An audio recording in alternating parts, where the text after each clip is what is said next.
Hello, everyone, and peace of Christ to all of you. Today we have a challenge made by a Muslim, Mohammedan. For sure, they don't dare to challenge me by talking to me, but they challenge by posting text. This Muhammad, he said, uh, Jesus is not God. And then he posted a verse from Mark chapter 16. The Muslims always they mention that verse. And maybe some of you do not know how to answer them. So today we will accept the challenge which made by the Muslims, by the Muhammadan, and I hope that moving around a rock in a circle does not make you dizzy to the point you do not know what are you talking about. Uh, the funny thing about Muhammadans, they call us pagans when the fact they are the one who kisses stones, go around a stone, bow in direction of a stone. Everything in Islam is based in stones. And even Muhammad, he says that Allah, or sorry, the black stone is the right hand of Allah. And even he said clearly that whoever uh, touched the stone, the black stone, and the Yemeni corner, which in the other side of the Kaaba, it erases his sin. So stones erase sin in Islam. It's a very clear pagan cult, but yet they call us pagans. Now let us see what the challenge this Abdul he made. If we go to the book of Mark, chapter 16, verse number 17 and 18, it says the following. And this is exactly what he posted. He did not post chapter 16 verse 18 only. He posted 17 and 18. So we are showing you both together. And those things shall follow them, and that the believers in my name shall cast out devils. They shall speak in new tongues, and they shall take up a serpent, and if they drink any deadly thing, it shall not hurt them. They shall lay hands on the sick, and they shall recover. So the Muslim, he says, what I understand from his challenge, okay, I want you to drink something poison, and let us see if it's going to hurt you or not, because the verse is saying that. Always when the Muslims, when we show them a verse, they say, oh, you are taking it out of context and you are showing us something the verse does not say. But always when we explain the Quran, we show the Islamic interpretation for anything. It's not just we show either Ibn Kathir, Al-Qurtubi, Al-Tabari, etc. The Muslims, they don't do the same. The Muslims, they take a verse and they throw it in your face and they say, look what it says. First of all, I can show you even from your Islamic books that the apostle of Jesus, they've been sent by Jesus and they spoke in languages. Even it says, and we can show the reference, that when they woke up in the morning, at night, they say to Isa, supposedly, how we are going to go and teach the whole world, and yet we don't speak the language of the whole world. He said, go sleep and don't worry. In the morning, they found out that all of them, they are speaking in tongues. So you Muslims believe in the same thing if you don't believe in that. Same time, speaking about poison, why we don't read the verses before, and we will see that those verses is about Jesus ordering his disciples to go and teach the gospel for the whole world, and then we will understand exactly what he meant by that. Here you will see this is the same chapter, but without cutting off verses. Jesus is speaking about that you are going to go and teach the gospel, and he said into them, go ye into the world and preach the gospel to every creature. Now here, this is additional proof that Muhammad is a false prophet and Islam is a pagan cult, because the Muslims, they claim that Jesus was a prophet to the Jews. As long you are quoting for me this verse, and which means you believe in it to be exposing Christianity, well, why you don't believe in the verse before it? So Jesus here is speaking about you going to the world and you are going to teach the gospel for them. All the disciples of Jesus, they are Jews, and the Jews are forbidden to eat from the hands of the disbelievers, for they are sacrificing their food in the name of their gods. And this is exactly the poison we are talking about. It's not a poison. Their poison is their food who is sacrificed in the name of their God. That is the same as a poison for the Jews. So Jesus saying to them, go and baptize and teach and spread the faith and all around the globe. But those disciples, they are going to go and travel, and they will go, and they don't have they are not carrying their houses with them. So how they will eat? Where they will eat? Eat everywhere. The poison of the world will not affect you. Their God will not affect you. If we go and see, we will see in different places.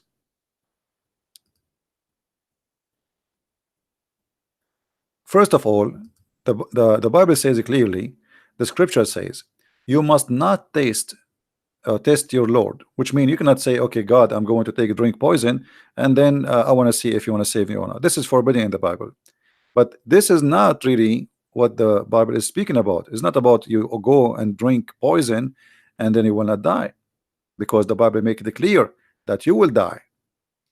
Isn't it the Bible says that people will kill you, and they think by killing you they think they are doing a favor to God? If we go here, you will see it says Luke 10 verse number 7 and 8. It says in the same house in the same house remain eating, drinking, such a thing as they given or they give, for the laborer is worthy of his hire.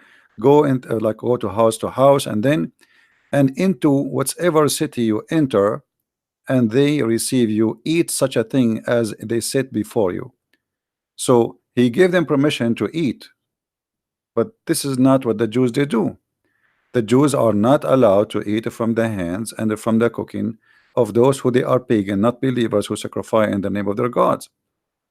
So the poison they will face in their way, that they will face a lot of different religions, people who believe in different gods, and those people, they are forbidden to eat from their hands. So Jesus has given them permission.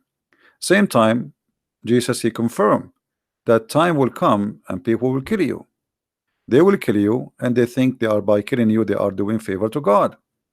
Is that true or not? Absolutely. Let us go there and see what we will read.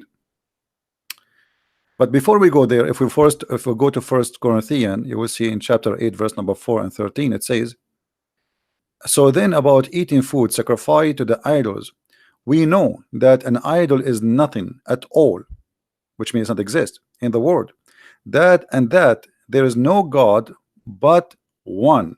See, the Muslims, you took the shahada from us. For even if there are so-called gods, whether they are in heavens or in earth, as indeed there are many gods and many lords. What does that mean? The Satan, the devil, there's many gods. Yet for us there is only one God, the Father, from whom all things came, for whom etc. to live. And then he says, but one Lord Jesus Christ. So the Bible confirms that we believe in one God. We don't have two, we don't have three. Now, but not everyone possesses this knowledge. Some people still extremated in the idols, and they eat sacrificed food. They think of it as having been sacrificed to God, and since there's their understanding is weak about what's happening, but food does not bring us near to God, neither make us far away from God. Food does not bring us to God or make us far away from God. All things are forbidden for us to do regarding food is for our health benefit, not really for different reasons. Same time, not to associate with the pagans, because simply you eat your food, you marry from them, you live with them, you believe in their God. And then this is what we spoke about just a few days ago, that you cannot marry from a pagan person or somebody is an unbeliever. So here, be careful, however, that exercise your right does not become a stumbling block to the weak. For if someone with weak consciousness see you with all your knowledge eating in an idol temple, when that person is at, so here, if you read the verses, you will see that explain to them that we are eating the food from pagans or not eating from pagans. That will not make us close or far from God, even though we should not associate with them. But now they are preparing for a mission. The Messiah is going to send them to the world, and they have no choice but to eat. So their poison is that they pray over the food in the name of the false god, because the Messiah said clearly that time will come and people, by killing you, they think they are doing favor to God. If we go to different verse, we will find the following in John.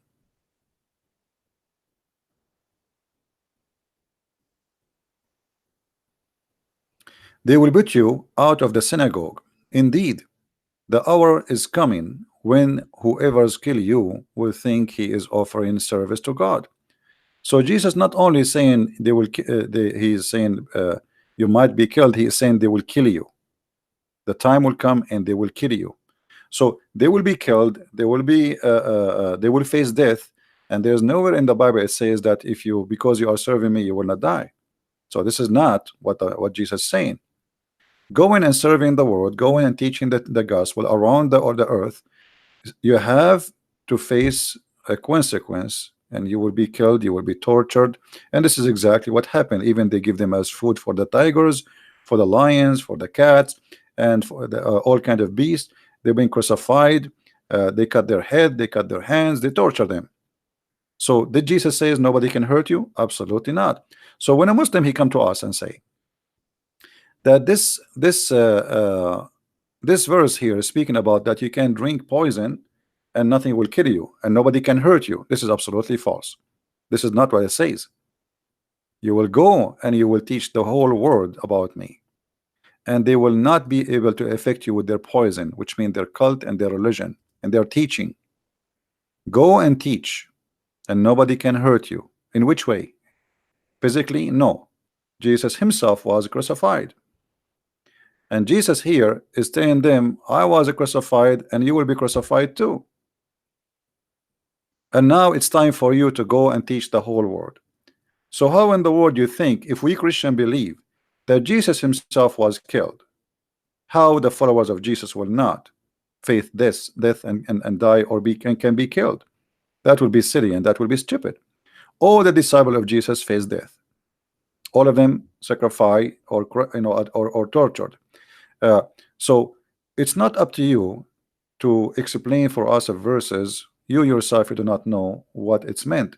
You see, when we debate with somebody, we debate him about his belief, not about what he think or what I think about the belief. Like as an example, once a Muslim told me the Torah is not the book of Moses. Stupid. What I can say, this is his what he think, but this is not Islam. Islam believe the Torah is the book of Moses. All right. So if you have his own thinking, this is a different story. I have nothing to do with me, or I have nothing to do with Islam too. Same time, when I speak about Islam, it's not up to me to think about Islam the way I want. I debate Muslims about what they believe, not what I believe, because I believe Islam is a stupid cult. That's it, you know. But they believe Islam is coming from the true God. So we debate them about what they believe, and when we see a verse in the Quran, we go and see what the Muslims, how they believe in it, what they say about it. Let us see what they believe. So do we Christians believe that if a snake did bite me, I will not die by poison? Absolutely false. Do we Christian believe that if we drink poison we will not die? This is absolutely far away from the truth. All what he is saying to them, that you are preserved by me, whoever die and believe in me will live. They will crucify you, they will kill you. You go to the world, you preach the gospel, and their poison will not kill you. In my name you shall cast the devils. I give you a power. You shall speak in tongues, which means don't worry about you speaking languages of people who you don't understand. So a Muslim, he tried to make it the way he want, and that was supposed to will make him like laugh at us. However, the Muslim themselves, when they make such an accusation, they are showing us their ignorance, because their prophet, he made a challenge too to the Christians. Let us go first to the Christian challenge. Let us close some browsers because there's too many.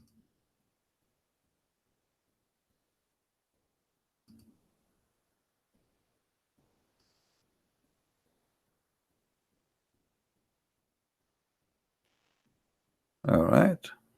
Now we go to the Quran. If we go in the Quran, we will find the following. You see, Jesus, he promised them that nobody can hurt you in a mean that you are going to survive in my name. Not hurting you, not to kill you, but you will be in my, you will be always living with me. In the Quran, chapter 4, verse number 47, it says, Allah, he said to the Christians, and this is speaking to us supposedly, and the Jews, if you don't believe in Allah, and he's speaking now, not tomorrow, not next century, not before the judgment day, he will do to you the same as he did to the cursed Jews who've been turned into apes and monkeys in the Sabbath. What he will do, he will erase our faces, he will erase our eyebrows, he will make our nose go inside our face. We will have no eyes no more, even no ears, and even our mouth will be stitched. And this was a threat by Allah. If you don't believe in me, I will do this to you. But as you see, I am talking, and Allah did not erase my eyebrows, neither my eyes, neither my mouth. So your God, Allah, he made a false threat, and you cannot say that this was for the judgment day, as you see, because saying to us the same as he did to the cursed in the Sabbath, and those who they are cursed in the Sabbath, Allah did not make them, or he will make them in the judgment day, pigs and monkeys. He made them supposedly already. So your God, Allah, is the one who make a challenge, and the challenge is a failure. Different challenge. Muhammad, he said in the Quran, on the Hadith, sorry, that the one who eats 7 ajwa, he will be protected from poison and from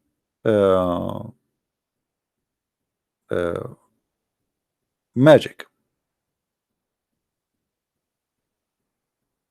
I challenge you to eat 7 ajwa and to drink poison. Do it if you can. You see, you are making change for me, which is not valid, but this is about literally eating, and not only eating ajwa. He's telling you how many ajwa. Ajwa is the palm fruit dates, for those who do not know. If you eat 7 of them, nothing happened to you. And guess what? What make it more funny, and Muhammad get himself exposed, he himself, he died by poison.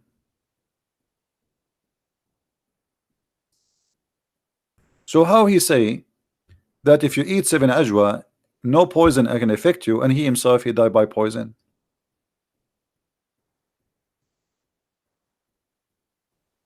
Do we have any Muslim have anything to say?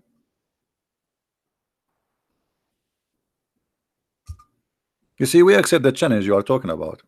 Okay, Jesus said poison will not hurt you, right? And the way you understand it is, okay, if you eat poison, nothing will hurt you. But this is not what he meant. Did you ask yourself why Jesus, he was mentioning this before they go to the whole world? You know, and he told them already, you will be killed. He told them they will kill you. You know, he told them, this is that in the past, he told them you will be killed in my name. Time will come and people will think by killing you they are doing favor to God. So they knew they will be killed. So there is no way he's telling them that if you drink poison you will not die. That's not what it meant. The poison is the food of those who pray in a food in the name of a false god. That is the poison. So they will not affect you with their false religions. You will be strong. You will survive all kind of temptations you will go through. Here we are talking about literally eating 7 ajwa. 7 ajwa, if you eat it, no poison can affect you and no magic. And guess what? Muhammad was killed by poison and he was affected by magic. So Muhammad here in this hadith, he have a double proof for us that he's a false prophet. He did not survive the magic, he did not survive the poison. Let us see what happened to Muhammad. Did Muhammad survive the poison? I mean the black magic? No. Let us see. The prophet, once he was bewitched, so that he began to imagine that he had done a thing which in fact he had not done. Do you see it, Muslims?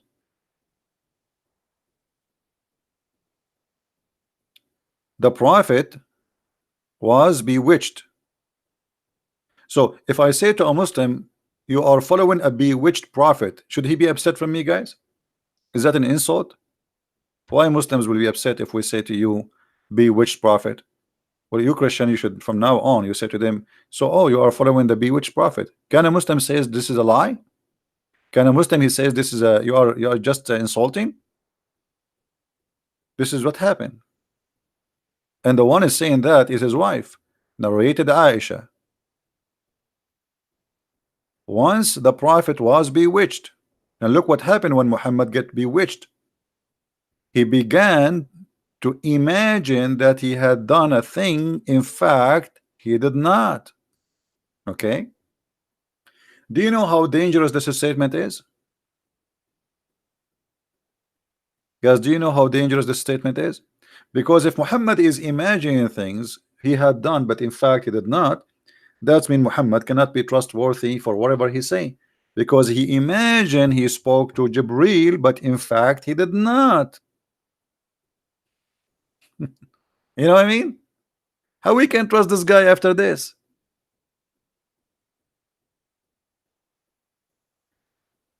If we put in the profile, let us say we have a guy who going to witness in the court, and he have a file, let us say medical file, because this is a medical situation now.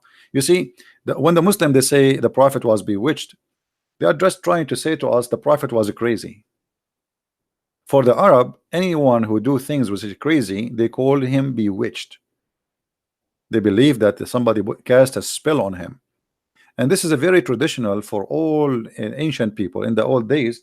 When something you cannot explain why it's happening, so what you say, somebody casts a spell on him. This is a spell, a magic. But I believe strongly that Muhammad have a mental issue.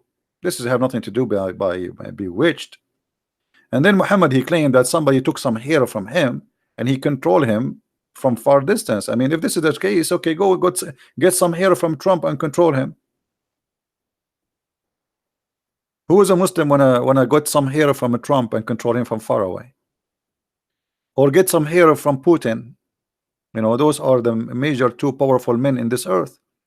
Get their hair, put a black magic on them, and you can do the voodoo. You know, you can make Trump and Putin go in war. All what we need is some hair. And now I know why brother Sam Shamoun, he have no hair, so nobody can control him. That's a smart idea, you know. So your prophet was bewitched. Your prophet was killed by poison. Yet he says if you eat 7 ajwa, no poison can affect you and no magic can affect you.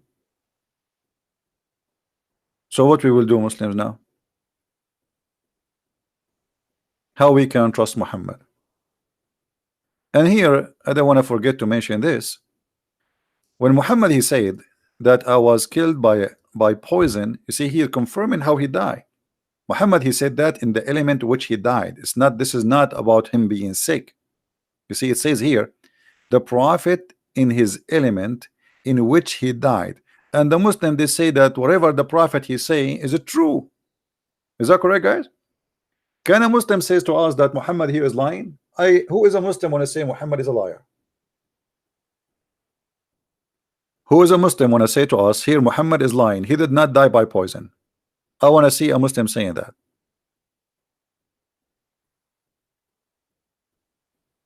Anyone?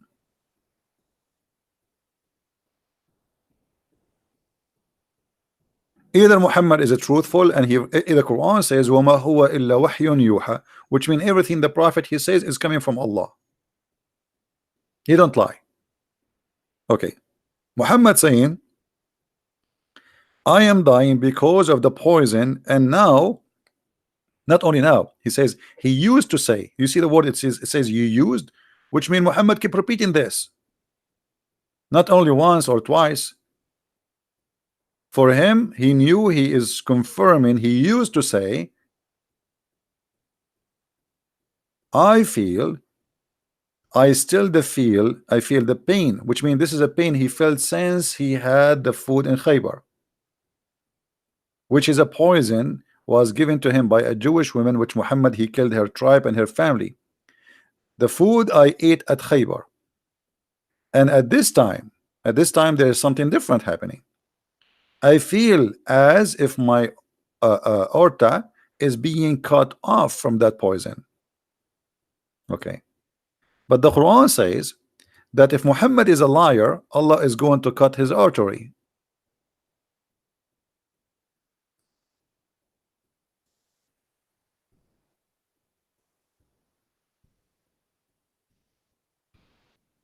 The Quran said if Muhammad is to fabricate satanic verses in our name, surely we will seize him from his right hand, and then certainly should have cut off his artery or aorta. Do you see it, Muslim? This is your translation, not my translation. Do you see it? So the Quran confirm a prophecy. This is a prophecy. Allah saying in his prophecy, if Muhammad is a liar, what should happen to him? Allah will cut his artery and he will cause him to die. What do you say, Muslims? And Muhammad he confirmed that this is exactly how he died. Isn't it amazing? What do you think, Muslims? Isn't it amazing? It's amazing. Like you say, okay, if Muhammad is lying, I am going to do this to him, and then this is exactly what happened to Muhammad. So what do you want more proof? And this is from where? From the Quran. This is not from the book of the Christian. This is not from the book of the Jews. This is not from the If Hadith or potato tomato. This is from your Quran, and both are authentic for you. So what we will do? What do you say? Any Abdul? You see, everything Jesus said about him, about his apostle, will happen. He said, "You will be killed." They were killed. He did not say that poison will not harm you as you claim. He told them you will be killed, and he himself he was killed, and he said he will be killed. So everything he said come to be true. Here, the only thing come to be true from Muhammad that he's a liar. So we can say here, in this case, this is a true lie. Muhammad, when he fabricated this Quran, he never thought that this will happen to him. Stupid. Look what he said. This is a revelation sent down from the Lord of the whole world. And if he, Muhammad, had forged a false saying concerning us, Allah say, call himself us, because he's speaking in front of the mirror, we surely should have seized him by his right hand, and we certainly should cut his artery. Do you see it?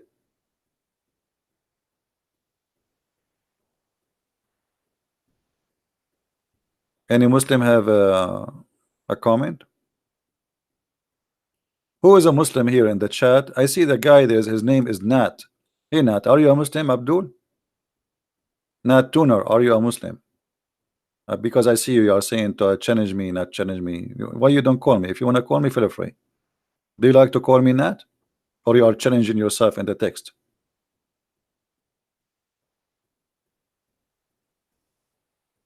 It's good to challenge yourself alone. I mean, sometimes I play chess because either way I win by myself.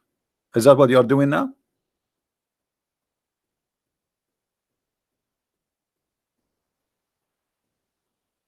Huh?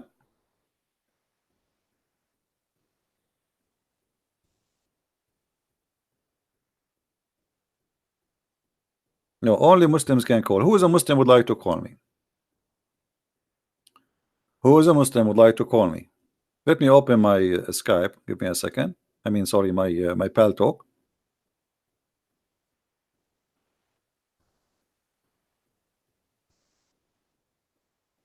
And if there is any Muslim would like to call, feel free. We will be happy to have you.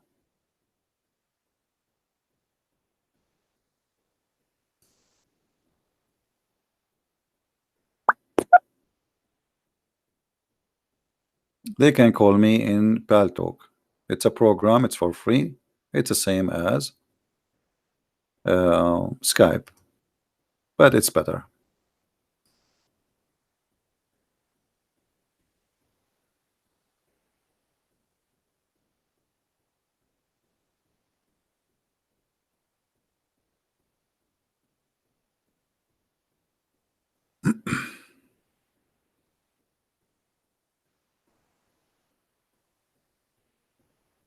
Any Abdul?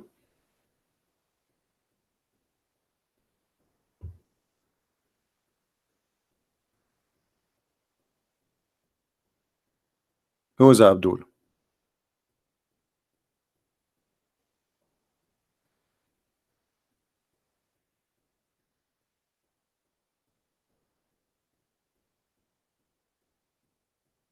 Let us see. We have someone here. Let us ask him first if he is a Muslim.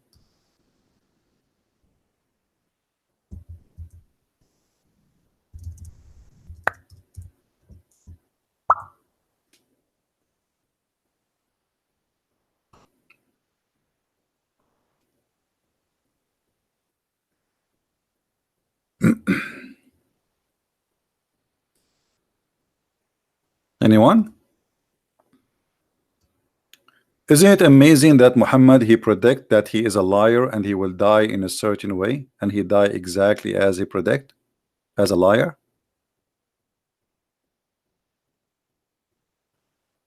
What do you think? I am with Muslim knowledge. Yes. What does that mean?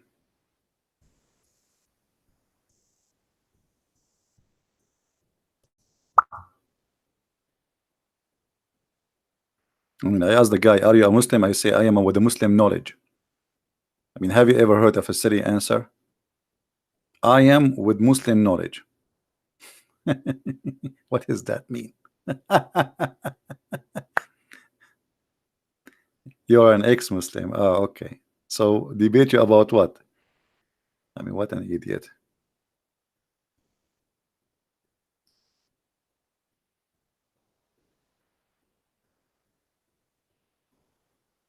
Do we have any Muslim would like to call us?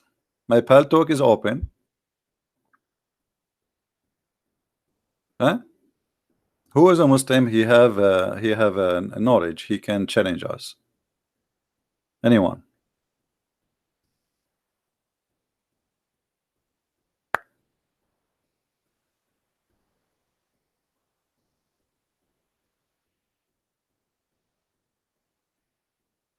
Anyone? Nat is trying to call me. No, he's a liar. He did not even text me.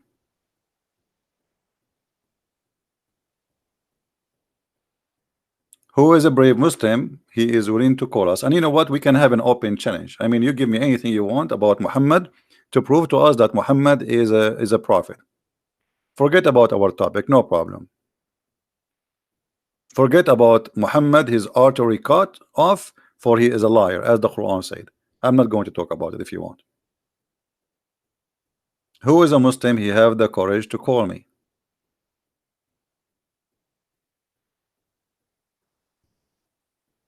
By the way, if you call me and defend Islam, I assure you that if Allah is a true God, he will give you extra promotion and he will give you extra credit. You know, you might get like extra 10 or 20 versions, depend how good you do. Don't you want to get some more versions and some more boys? Allah, he promised the Mohammedan, Allah will extend the size of their penis. Don't you want to have extra 6 meters?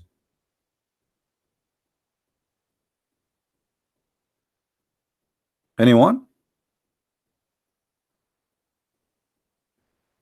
Okay, look like the Mohammedan are very shy. You see, the Mohammedan, they have a big mouth attacking us, but they have nothing. They have a very funny cult.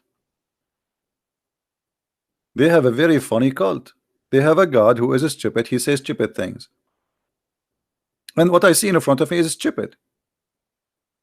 I mean, How you say if Muhammad is a liar, I will cut his artery, and then Muhammad later he died by the same way? I mean, don't Allah know the future? Somebody give a call to Allah, say, Allah, hey, take the verse, take it off. This is a problem. It's stupid. A Christian prince will read it. Hello? You need to pay to use Paltalk? No, Paltalk. No, there is membership if you don't want commercial in your Paltalk. That's all. It's for free. There's paid membership and unpaid. The difference between them, you don't receive a commercial. It's for free, and I'm using the free one. And I'm using Paltalk for many years. So what do you think, Muslims? Anyone? It says just text me, no problem. I am offline or online, don't worry about it, just text me. What's your business if I am online or not?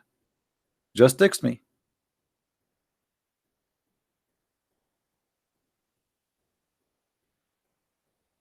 And no, I am online, not offline. Here we go. I will show everybody. See, it says I am online. So why you are lying, guys? Does it say online? Look, even the LED light green next to my name, and it's flashing like we. So stop lying.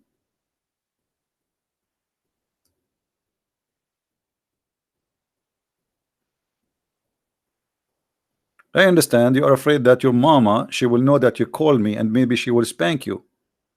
Otherwise, what you are saying is not true.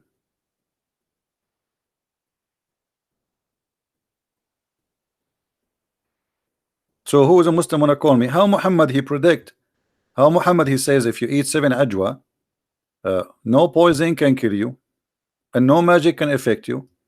And then Muhammad himself, he was under the influence or the effect of magic, and he died by poison.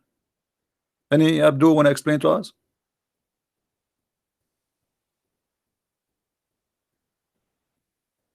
Anyone?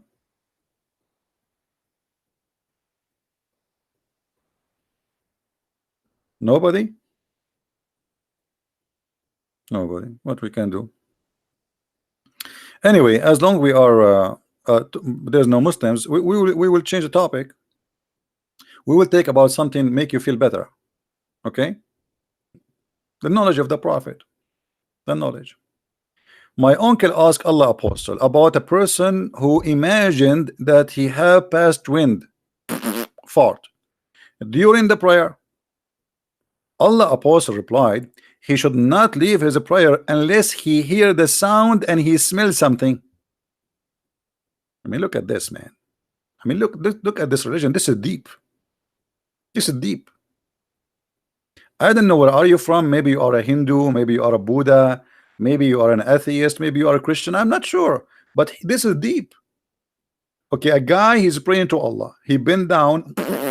Okay, now, okay, shall I leave? Shall I stay? He need to know. I mean, what? Okay, what is next? Okay, I got you know, it coming out. The Prophet, look how fast the answer is. Jibreel is right away in the head of the Prophet. Muhammad, he hear the answer. Muhammad, you do not need to ask Allah what we should do now. No, the answer come right away.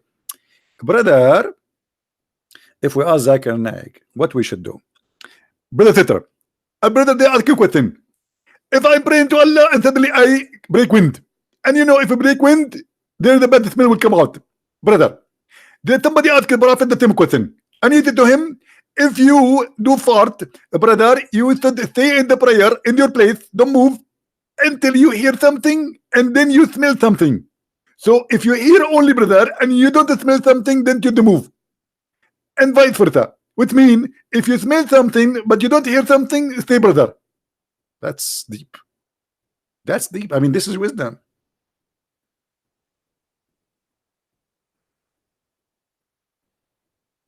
We should have changed the name of the book, Farah al-Bukhari, to call it the Book of Fart.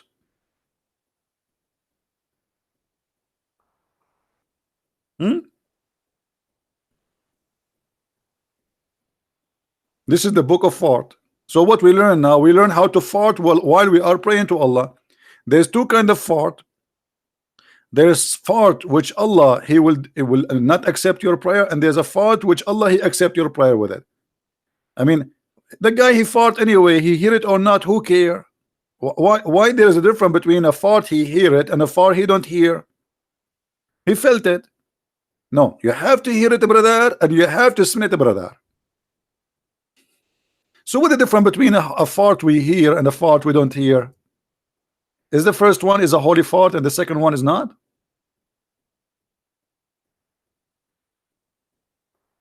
Hmm?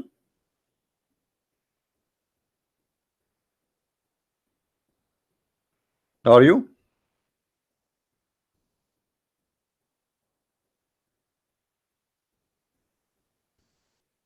Any Muslim?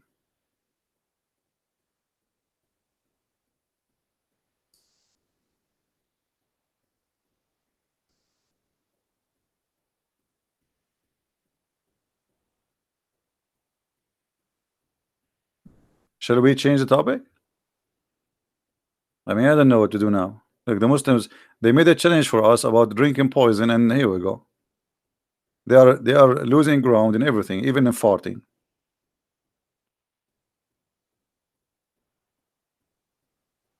And by the way, why Allah will not accept your prayer if you farted? I mean, I mean, the fart is inside you or outside you. What does make a difference? Actually, fart outside you is better than fart inside you. You know what I mean, guys? You have fart anyway. I mean, if the fart is inside, it's inside your body. You think you made wudu, brother? You clean yourself? You are not. You are full of fart. So now, when you keep the fart inside you, and what do you mean? Like now, he is praying to Allah. Is the fart will go with the prayer to Allah? So Allah he opened the prayer and the hachu and like garlic fart. What do you say, Abdul?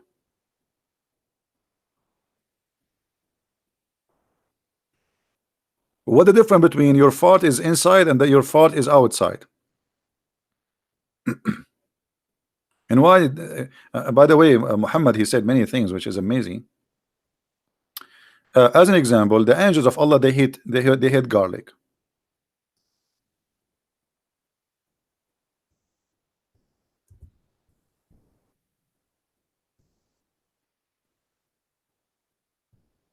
And that makes sense.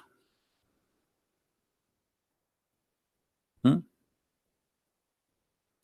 Why we should not eat those fruits or those vegetables, onion, garlic, leeks? Why?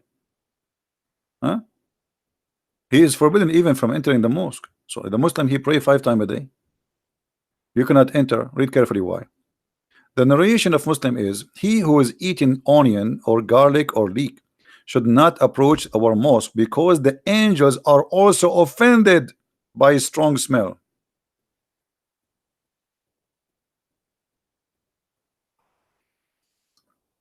Guys, do you know what I do when I want to commit sin?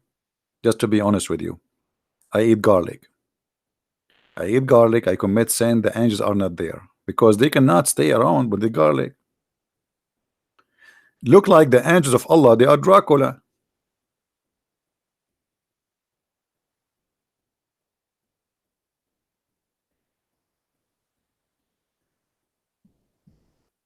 Any comment?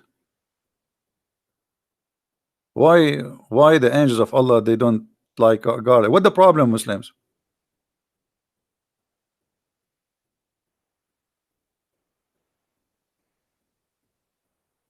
Any Muslim have an idea of what the problem between the garlic and the angels? What is the difficulty? What is that? I mean, it's a stupid garlic. And so, what do you mean for? Is the angel is going to sniff me? What is that? I mean, he will not smell you unless he's getting close to your mouth. Well, why the angel is going to go there? What the angel is doing exactly?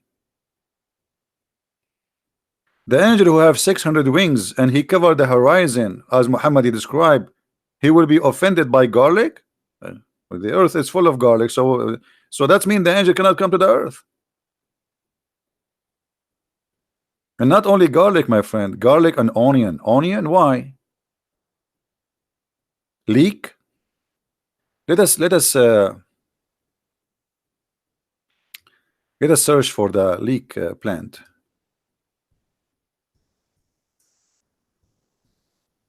Let us see the leek plant. What is that?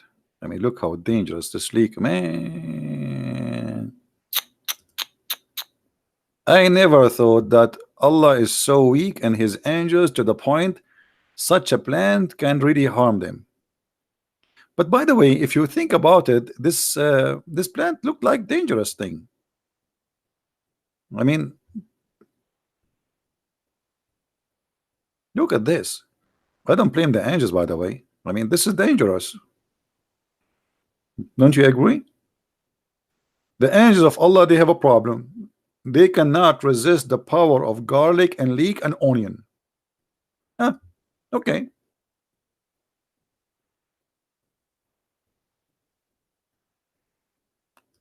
There is a wisdom behind this. But maybe Allah, he designed the angels and they have like a weakness when it's come to those you know, by the way, garlic, you do not know, what are you missing? Garlic tastes good, onion tastes good, and leek tastes so good. You angels, you have no idea. What are you missing? Okay.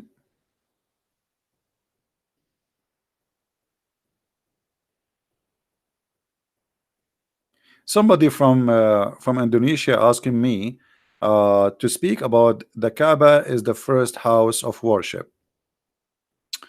Okay, well, no problem about that. We can prove it easy to be false. First of all, where Adam was landed. Anyone knows where Adam was landed according to Islam? Where Adam was landed. There is a video on YouTube. You can see it. This is the Sheikh. What his name? Mufti Monk. Mufti Monk. He explained to you that Allah, he sent Adam in Sri Lanka. Let us see.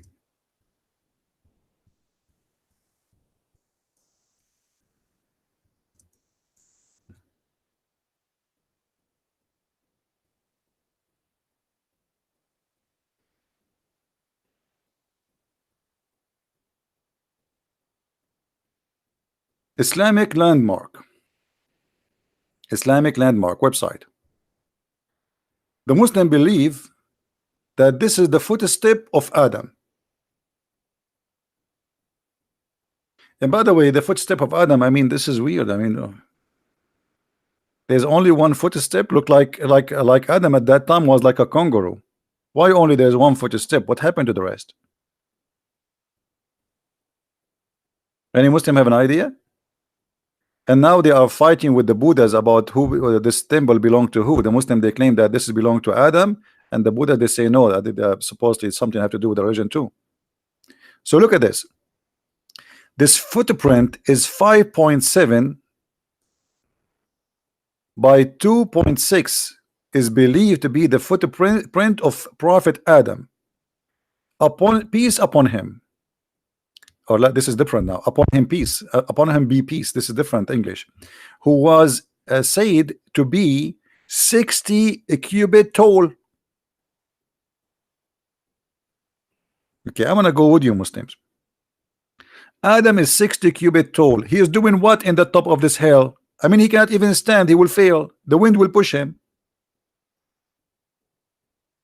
This is small, tiny, little hill. Adam was there stepping here. Why? Is that the elevator supposedly? So Adam, he sent down by Allah by the parachute, and then he landed here. What happened?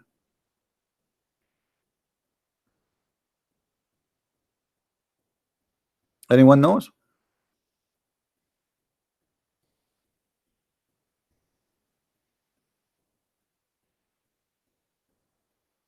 Why you did not accept my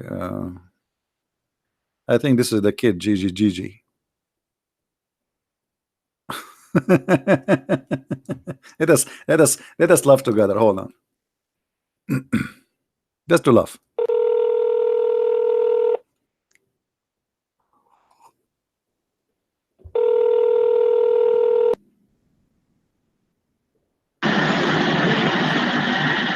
Hello?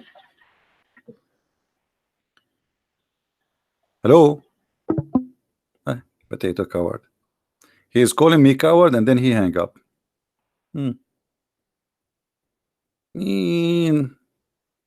Next. Who is next? Anyone? So look at this story here. Anyway, to make it simple. So Allah he sent down Adam in Sri Lanka. Question Muslims. Why Allah he sent down Adam in Sri Lanka and the Kaaba is in Mecca? Brother. Brother. There is some mystery here, brother. Either Allah was not using GPS or there was a windstorm, brother, and pushed the parachute of a Prophet Adam in the wrong location. And then Allah he ordered Adam to go to Mecca. Let us look at the map. Hold on.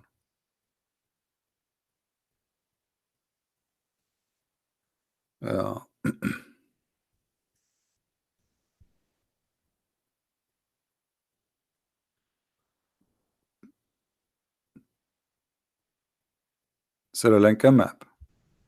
All right. So I want the Mohammedan to focus with me carefully here. So this is Sri Lanka. Okay. But here Sri Lanka is an island, is totally an island. How Adam was able to go and pass the sea? Any Muslim can tell us. This is the first man, there's no ship, there's nothing. He was landed here and now he have to move to the other side. He have to go to India. Any Muslim can tell us how Adam was able to go all the way?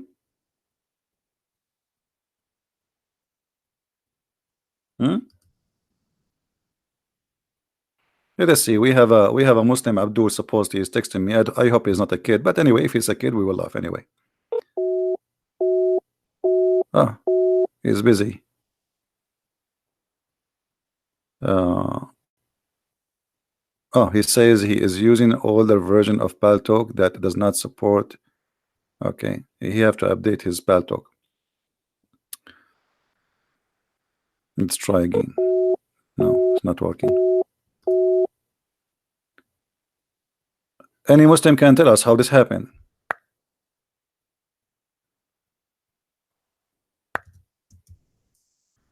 It is still him.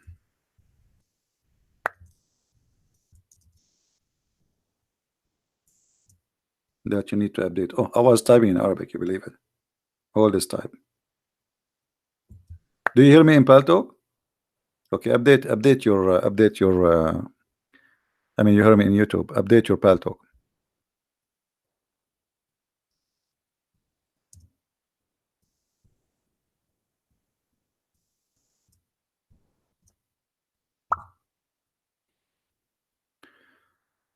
So look at this. The story of the Muhammadan not only silly and stupid about the Kaaba as the first house, because now Adam he have to go all the way. Do you know how far Sri Lanka is? How Adam was able to go to Mecca?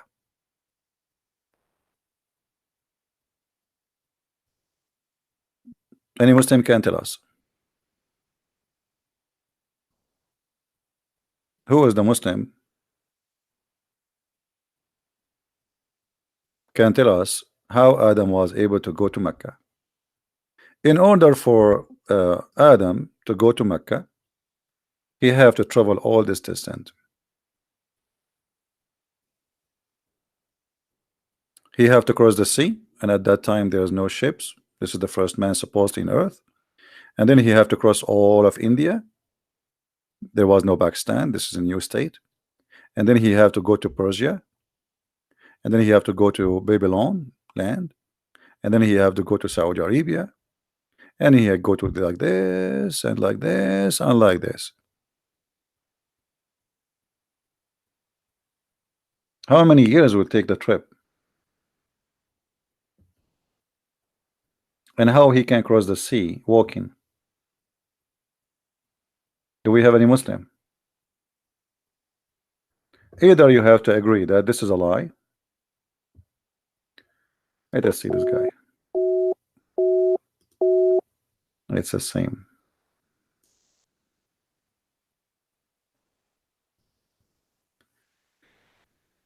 Do you understand me, Abdul? I told you you need to update. You need to update.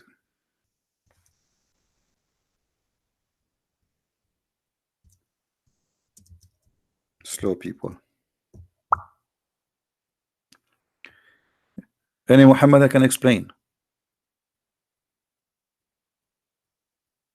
how Adam was able to walk on the sea, cross all the way to India, cross all of India, go and cross all of Persia, and then he crossed to Iraq, and then cross all of Saudi Arabia, and then he found Mecca. How he even knows that he should go to Mecca and what is the direction? Any Muslim have an idea?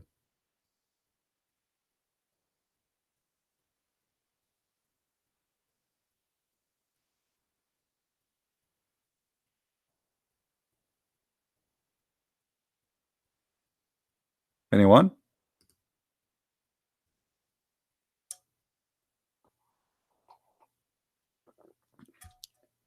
And by the way, anyone knows where Eve was landed? Where Eve landed? Anyone knows?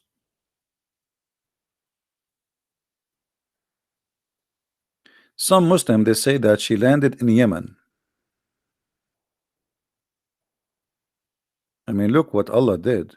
He sent the guy here and his wife here. What happened? Maybe the spaceship broke like before they arrive or something. Adam now here and his girlfriend is here. What? And how he found her later? How they met? Do you think they text each other in WhatsApp? Muslims? I mean, you Muslim, you claim that you have authentic books and you have authentic religions, and your authentic is nothing but a stupid fairy tale story. What Adam have to do with Sri Lanka? I will tell you what Adam have to do with Sri Lanka, because Islam, the roots of Islam is from Sri Lanka. This is the truth. The root of Islam is coming from Sri Lanka. It is a Buddha religion transformed through India all the way to Saudi Arabia. If you look carefully in the map, let us do this.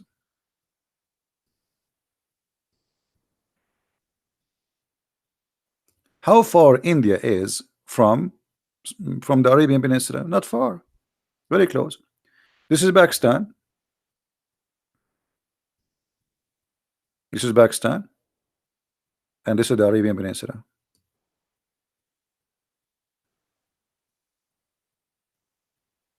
Which means if you go from here, this is less than 16, like total width of 60 mile, and the Hormuz is about 16 mile total. That's it. Very close.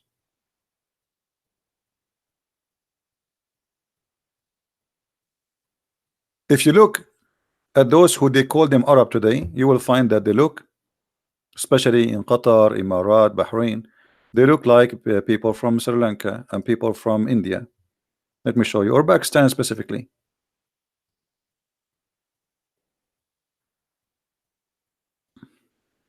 And guys, don't text me in Pal Talk. You see, don't make me do the same as it did in Skype. I run away from Skype because a Christian keep text me there. I said 1,000,000 times, please don't text me in the program I use for Muslims to call me. If you are a Christian, use the chat in YouTube, because my Pal Talk will jump like a crazy and I will keep receiving messages. You want me to hang up in Pal Talk? I will close my account there. I run away from Skype because I open my Skype, I find like 2,000 people saying to me hello. Now,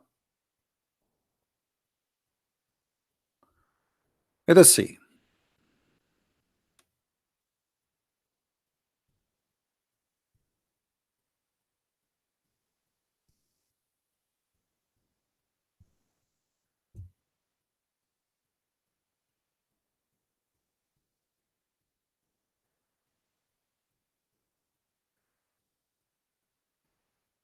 If you look at those faces, don't you think you are seeing someone who is from Pakistan?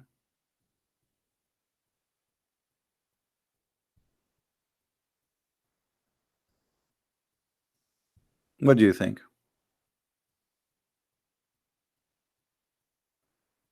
Is that really an Arab, as they call them Arab, or this is a Pakistani boy? He's a Pakistani boy. This is his father. Their hair, their mustache, their everything. They are Pakistani. There's nothing is called Arab.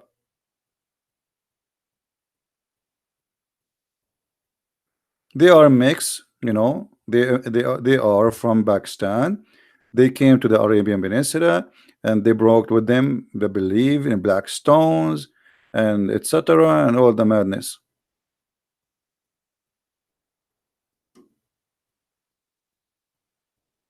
Hmm? Any Abdul have something to say?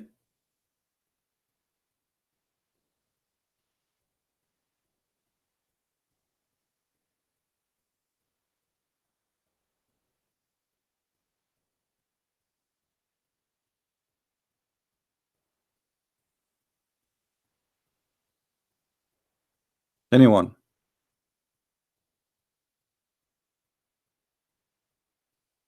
Anyway, we go back to the Quran where it says that the house of Allah, the first house of Allah, is the Kaaba. The Quran doesn't say that. The Quran says something different. Look what the Quran said. The first house which Allah He built is the house which is in Mecca. Where is Mecca? Where is Mecca? The Muslim they say that this is now Mecca. It doesn't say Mecca. It says Mecca. Read with me. Okay, did it say Mecca?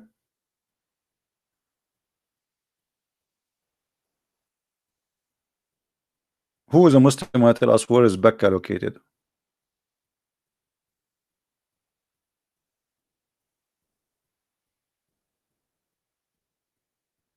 Any Muslim have an idea?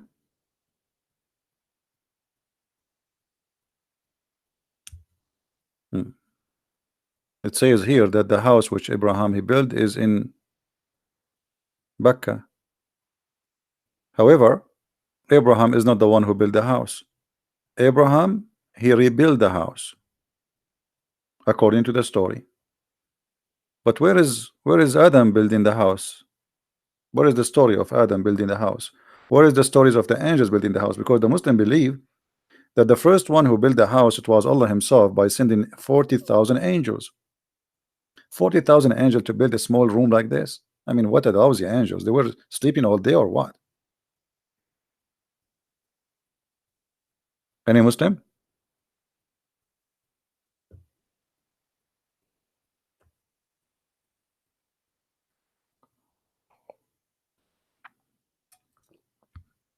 Any Muhammadan?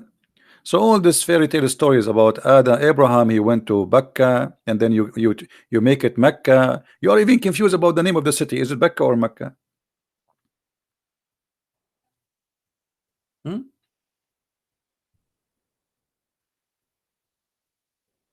Which one? Any Muhammadan have a comment?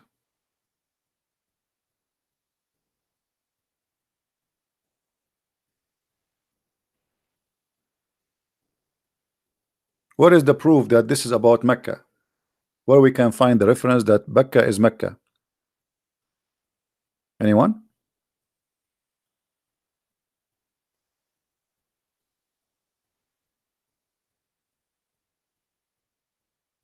Any Muslim? What's wrong with Muslims? I mean, why Muslims they have no answers for anything? Why there it says Mecca?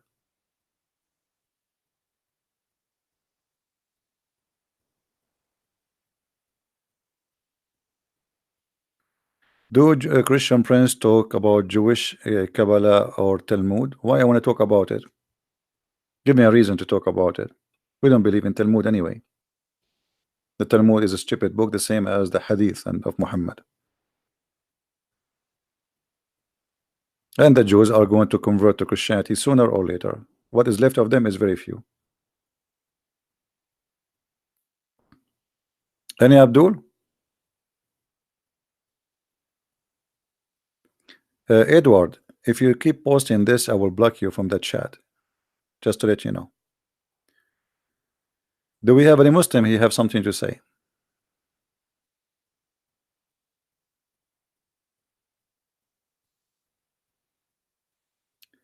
The valley of Mecca is Mecca. Okay, why they call it Becca then?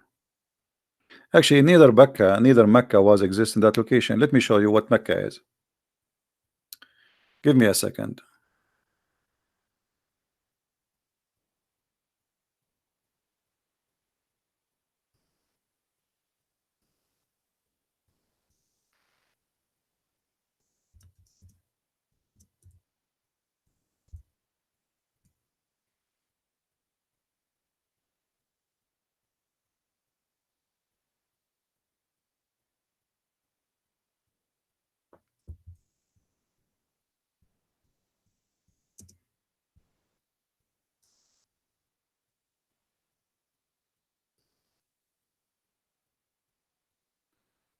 This is the temple.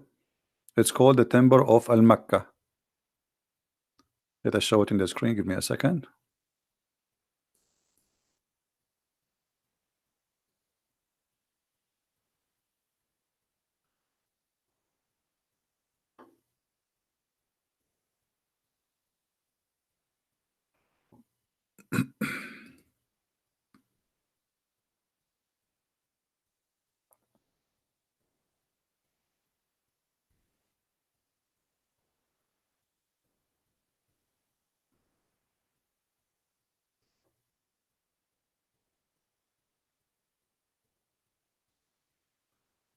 All right. This is the real name of Al Mecca. It is. You see the name? As you see the name. What is the name of the temple? Al Mecca. Read it to me carefully. This is a temple for the moon god in Yemen. And the Kaaba, the Muslims they have, is a counterfeit of this temple. They took stones from there, so people will not go and do visiting. They don't have to go there to visit this temple. As simple as that. The temple of Al Makkah, the same name. This is the temple. Muhammad, he adopted the same religion which was exist before him, which is worshiping the moon god. And the Arab before him, long before his existence, they practice this. They bring stones uh, from that place, and they told people that's okay. Now you do not need to go and do Hajj, and then we will see. This guy is saying he is a Muslim from Lebanon. Let us see if this is true or not.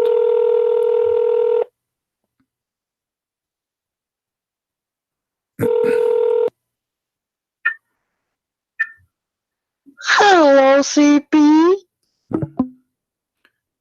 Here we go. The whore of the Babylon.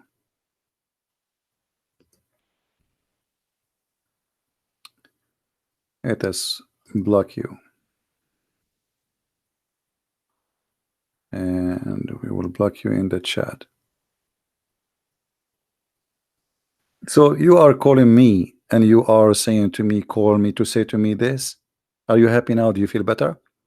Are you going to sleep in your belly now, or in your stomach, or in your back? Look how silly, stupid people are. Anyway, this is why always when I say to women or men, be careful when you get married. Imagine you marry such a potato like this. Imagine you get a donkey like this to be your husband. You will be so proud to have him as a husband. I mean, there's no way. I mean, you would be so proud about him. All right. Any Muslim have the courage and the knowledge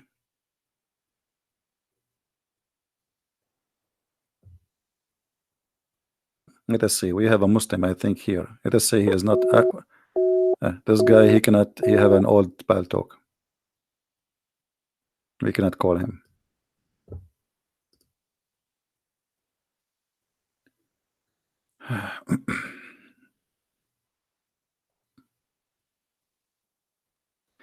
Somebody says to me, a Muslim, he said to me that Jesus was a Muslim because he fasted 40 days. Well, ask him, the idiot, if Jesus fast 40 days, so why you fast 30?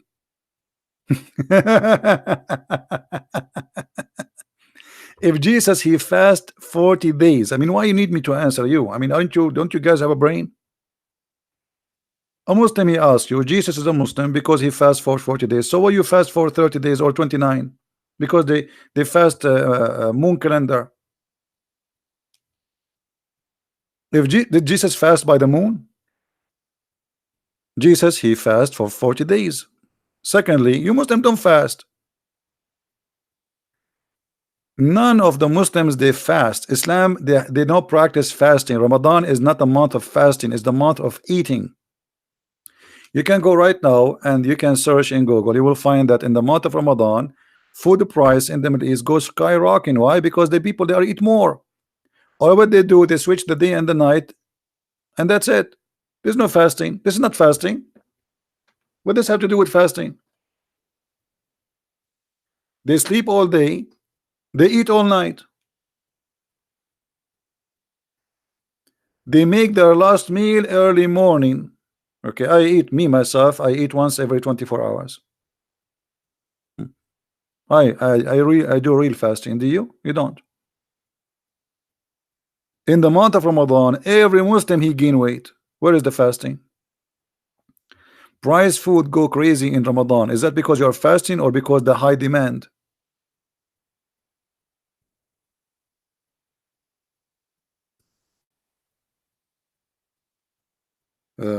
Ramadan is coming right now, actually soon.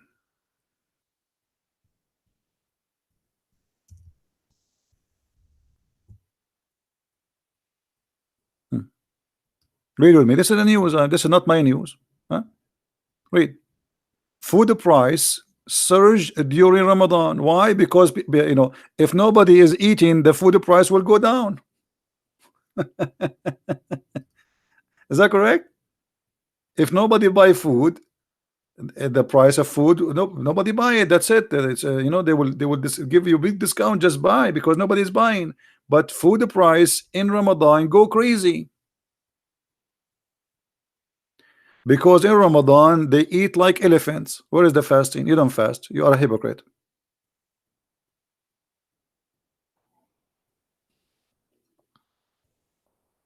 Muslims they never have a fast. And by the way, why Muhammad was used to fast Ashura and then he replaced by Ramadan?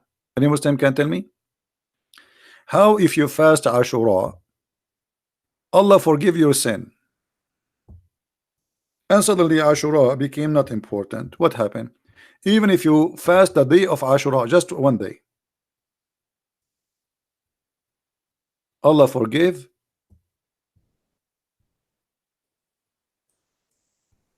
the sin of the previous sin, previous year.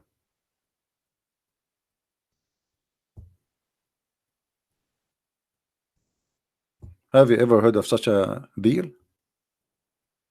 Huh?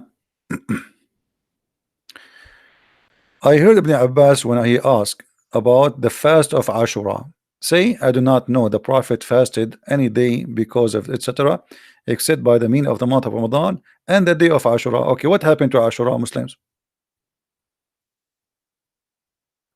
Anyone told me? Anyone can tell me? The Prophet he observed the fasting of Ashura. What is Ashura? Who is a Muslim can tell me why your Prophet he fast Ashura? Anyone knows why?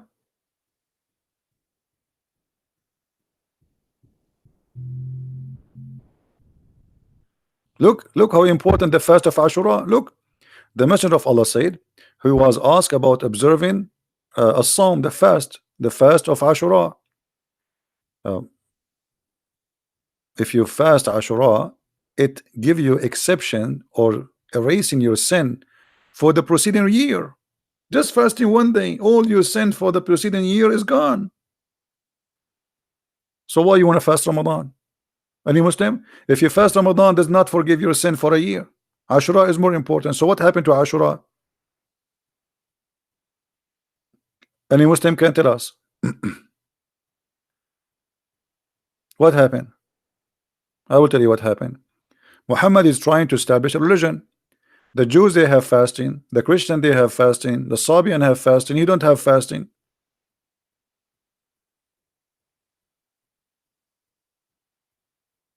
So he chose a day which was a practice before him. According to Aisha, the pagan Arab, they used to fast Ashura. Now, I want to ask the Muslims, what is Ashura? Anyone?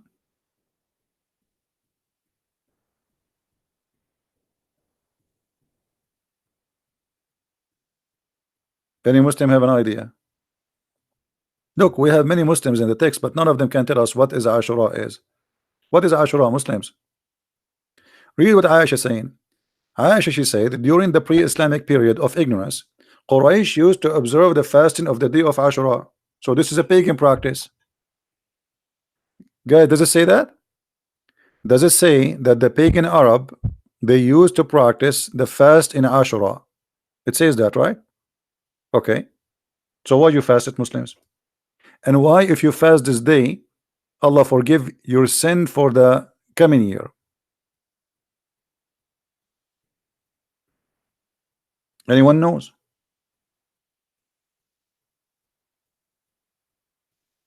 This is a fasting for the pagan. Why Muhammad, he copied the pagan and he promised you if you fast that day, Allah forgive your sin for a year. Who is a Muslim? Tell us.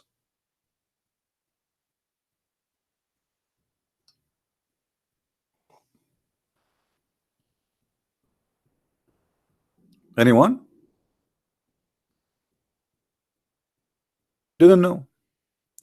Islam is the most silly cult. I assure you, every Muslim now down in the chat is searching Google, Prophet Google.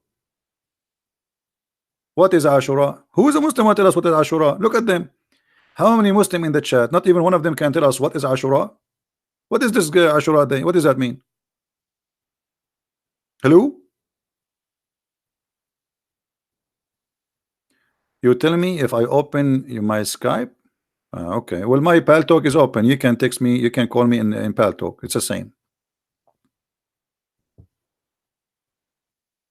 Any Muslim can tell us what is Ashura and why the Arab, the pagan Arab, they observe the fasting of the day of Ashura, and then Muhammad, he took it and he accepted this day to be a fasting, and he said if you fast Ashura, Allah will forgive your sin for the whole year. Anyone?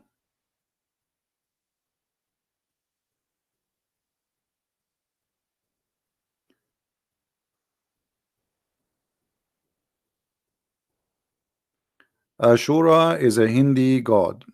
I don't know. You have to prove it. I don't take things as a statement. Do you have a proof?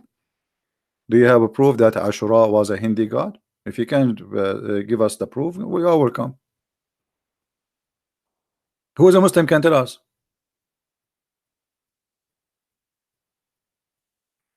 So look what Muhammad said. If you fast this day, Allah will forgive your sin for a year. So how you dump it? Why it became not important? And why the Arab are fasting it?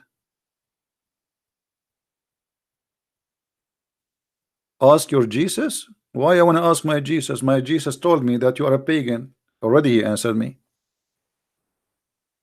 Go and kiss the stone. Why you don't ask your Allah? Jesus told me that Muhammad is a false prophet. Jesus said to me clearly that whoever deny me, I deny him.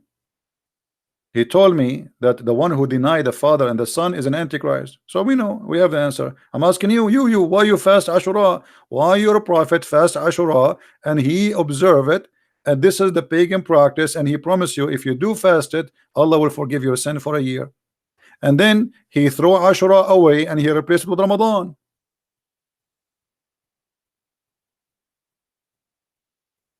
Any Muslim have an answer? Look at them. They don't know.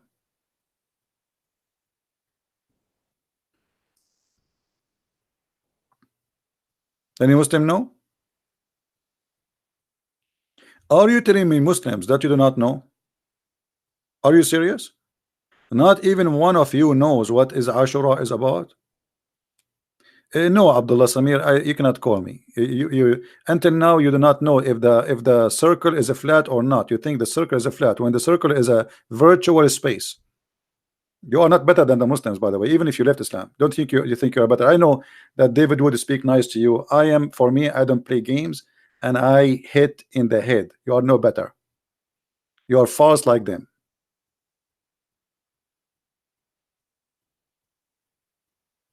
We say to you that the earth is says the globe of the earth or the circle of the earth. He says the circle is a flat.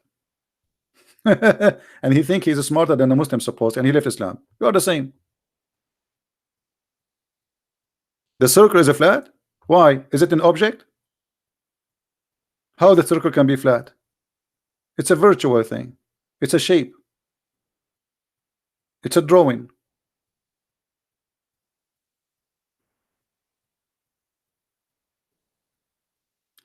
Anyway, so do we have any Abdul want to say something to us? What is Ashura? Look at them, not even one. Are we stuck with this? Muhammad, he like Ramadan, he left Ashura. What this guy is doing?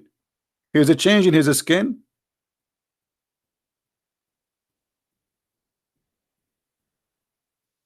No, Samir, I am not like you. In the back you say something about me, and in front of me you are so nice and so gentle.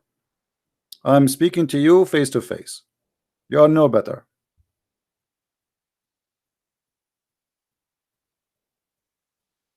Quraysh used to fast the day of Ashura in the pre-Islamic period, and Allah Apostle too used to fast on that day. When he came to the Medina, he fasted that day, and he ordered that to be fast too. Later, then he fasted the month of Ramadan, and he gave up the fasting of Ashura. How you can give up the fasting of Ashura? Was Muhammad fasting Ashura by the order of Allah or by the order of his own self? Muslims, when your prophet was fasting Ashura, and then he left it and he decided to fast Ramadan, where Muhammad is getting this from? Where he receive an order saying you can fast Ashura, and then he receive an order says don't fast Ashura? Any Muslim can show me.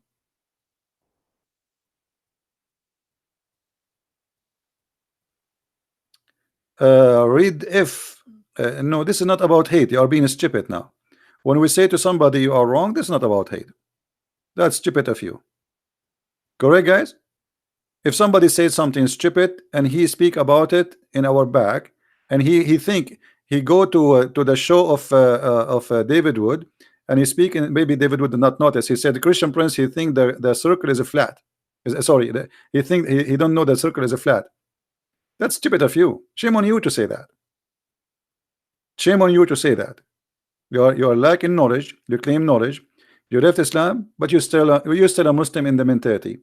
You speak against people in their back. That's what Muslims do. In front of you, brother, and we etc. And you are so kind. They turn their back. You stab them. Islamic agenda.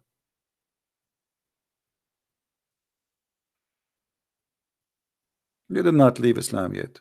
You have the same mentality. So any Muslim want to tell us?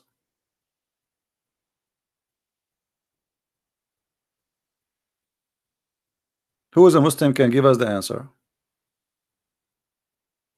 Why Muhammad? Who is the one who ordered Muhammad to fast Ashura?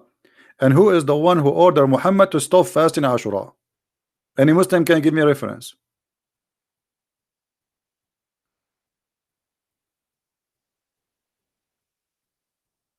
Anyone? What do you mean the guy he ordered you to fast Ashura and then he give it up for Ramadan? What is that?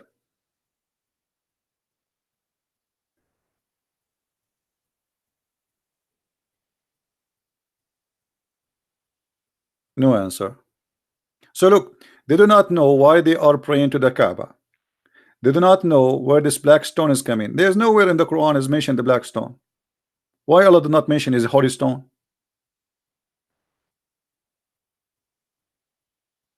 Why Allah forgot about something so important? You don't know. You don't know.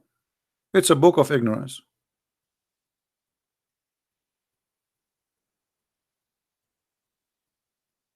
Big mouth, they talk too much, they shout too much, but the second you ask them a question, they don't know.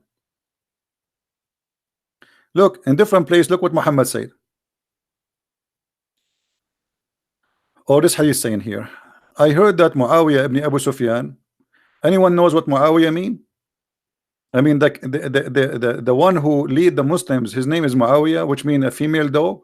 Okay, let it go. In the day of Ashura, during the year of he performed Hajj, saying, "O the people of Medina, where are your religious scholars? I heard Allah apostle saying that this day of Ashura, Allah has not enjoyed it fasting on you, but I am fasting it.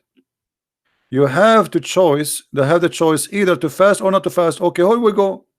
Allah did not enjoy the fasting of Ashura. Muhammad fasted. Why? Muslims, why Muhammad he fast the day of the pagan? Any Muslim can tell us? Aisha, she confirmed that this is the day of the fasting for the pagan of Quraysh. Read with me carefully. Why Muhammad he enjoyed the fasting of the pagan? A Muslim saying to me, why you cannot explain Hebrew 5:7? Who said we cannot explain it? But why you are changing the topic? I mean, look at you. We talk about tomato, you switch. Huh? Can you? Let us make a challenge. A challenge between me and you. You call me. You answer about why your prophet he fasted Ashura, and I will answer you about Hebrew 5:7. What do you think, guys? Good deal? Challenge. And the coward is the one who will not answer. What do you say? Potatoes. Potato, potato, potato. Didn't know. They know nothing. This is a pure cult. Cult. Why they fast? Why they don't fast? Why? How they know? Muhammad trying to make himself a prophet. Everybody have a fasting. So okay, they have fasting. I will okay, I do Ashura. Why?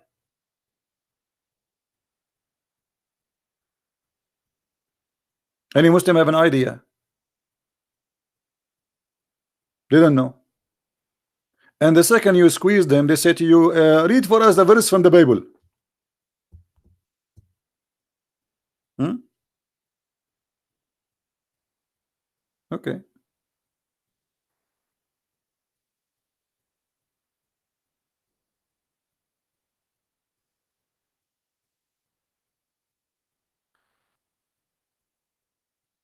And Abdul?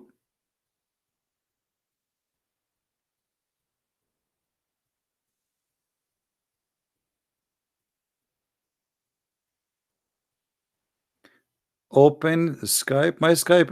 What Skype? Go and call me in Paltalk. Take permission from your mommy and call me in Paltalk.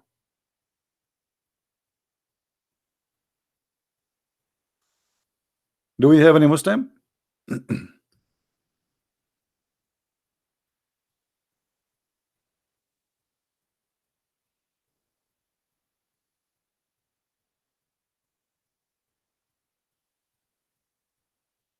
Hello?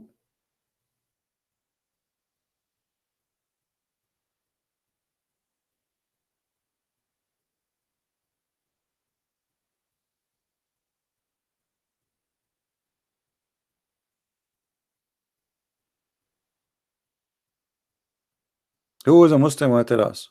They don't know. And my Paltalk is open.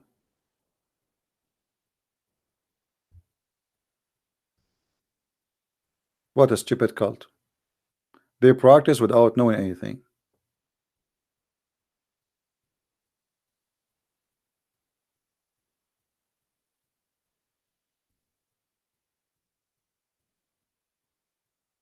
Anyone?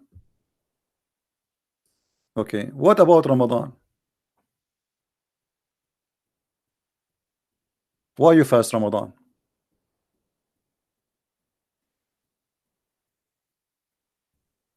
Do I have a knowledge Christian who can answer me? Hey Haji, how are you? Supposedly you are the one who have a knowledge? Guys, Haji is the person who have the knowledge. Okay, Haji, why your prophet he fasted the pagan day of Ashura? Here we go. You are the person who have knowledge. We are learning from you. Why your prophet he fasted Ashura?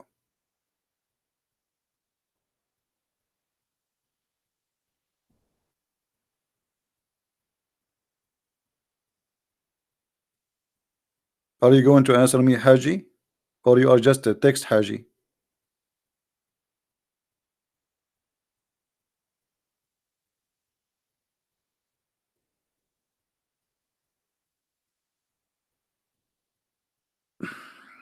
Bahman, we accept callers from Muslims only. Anyone?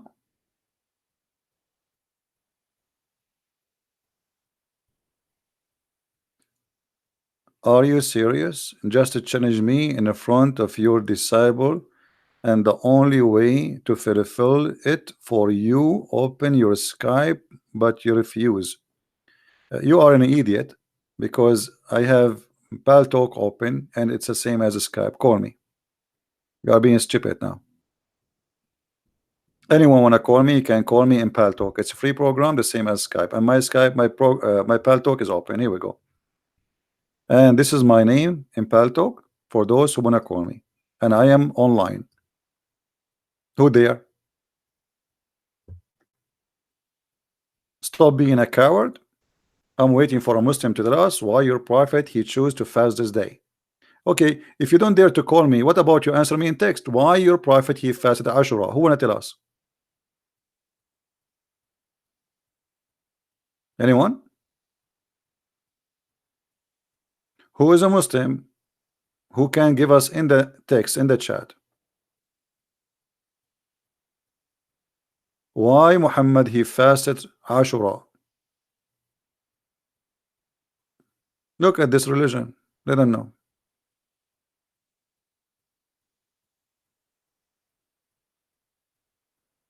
Anyone?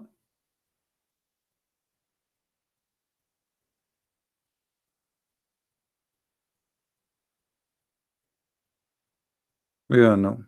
So Allah did not tell him to fast Ashura? Is it okay for a prophet to choose the pagan fasting and he fast with them?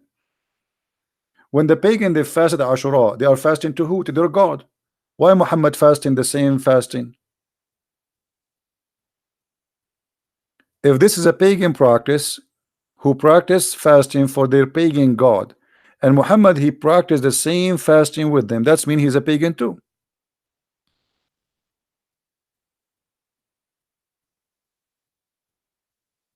Ashura is different for Sunni and Shia. Is that an answer now? That means Islam is stupid.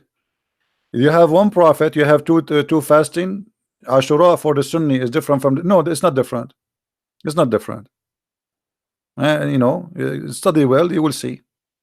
The Shia they connect Ashura to something else happened to the grandsons of Muhammad, but this is not the reason. It happened at that day. This is why they call it. They celebrate Ashura by beating themselves.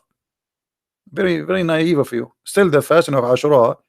The fasting of Ashura. We are talking about the fasting of Ashura. Not beating yourself in Ashura. Why you beat yourself? This is a different story. Any Muslim can tell us why he fasted Ashura? I mean, what's wrong with you? It's a very simple question. Pagan fast Ashura, Muhammad fast Ashura, and he ordered his followers to fast Ashura. Anyone can tell us why?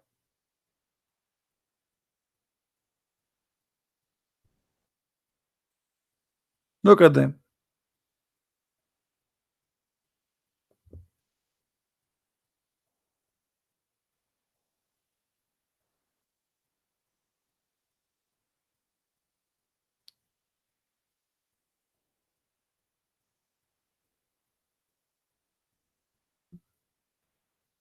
Any Muslim?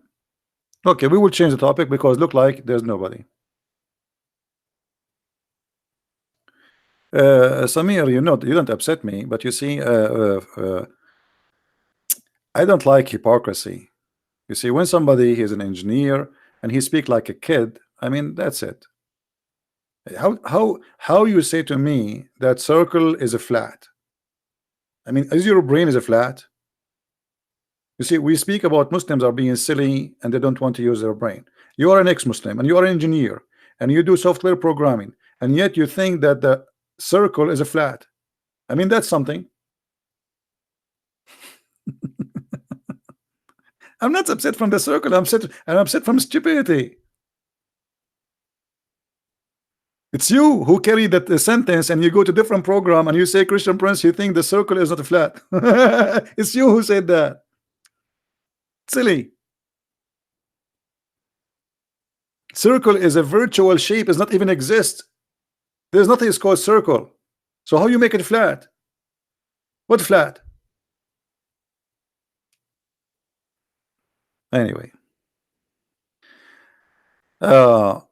So we will change the topic. Who is a Muslim want to give us a topic so we can open? Oh, the Muslim, he said to us about Hebrew, the book of Hebrew, where Jesus, he is crying and saying that he don't want to be crucified. Okay. So your question is what? How I can explain it? Very simple. The Messiah, the Bible says from the beginning to the end that the Son is obedient to the Father, and my Father is greater than me. And the Messiah, you see, this is proving that the Muslims, they lie when they say that Muslims, that Christians believe in sacrificing the blood of a human so they can be forgiven. We did not sacrifice anyone. This is number one. The Messiah himself, he knew the future. This is number two. He knew he's going to be crucified, and that is telling you who is he. Number three, that verse confirmed that Islam is a false religion, because if Jesus will not be crucified anyway, why Jesus saying to the Father, I don't want this to happen unless it's your will. Let your will be done. So every sentence in that verse proving to us that Islam is a cult and it's a false statement from Muhammad to say that Jesus was not crucified. Number three,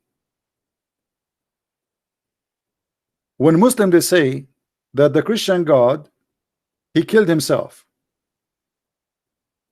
that verse prove that the Christian God, he knew they will kill him, but he don't like, is not his wish to be killed,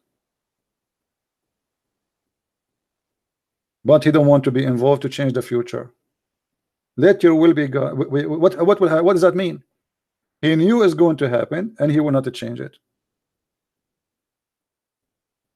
And the Messiah, he said at the end of the day, I lay down myself and nobody can take it from me. So here this verse proving that Jesus, he laid down himself, nobody can take it from him. So now you need to answer how the Messiah, he is prophesying about himself will be crucified, how he knew will be crucified, and how he is crying, as you said, for not to be crucified if he is not going to be crucified anyway. What do you say, Muslims?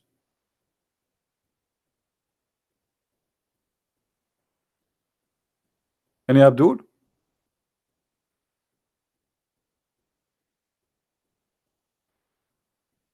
Anyone? Same time, as long we open the topic about crucifixion, the Quran confirmed that the crucifixion happened. You see, Muhammad, by denying the crucifixion, he confirmed the crucifixion, and let's show you how. Muhammad, he suffered from low IQ. He is a very low and intelligent. Look what the verse saying.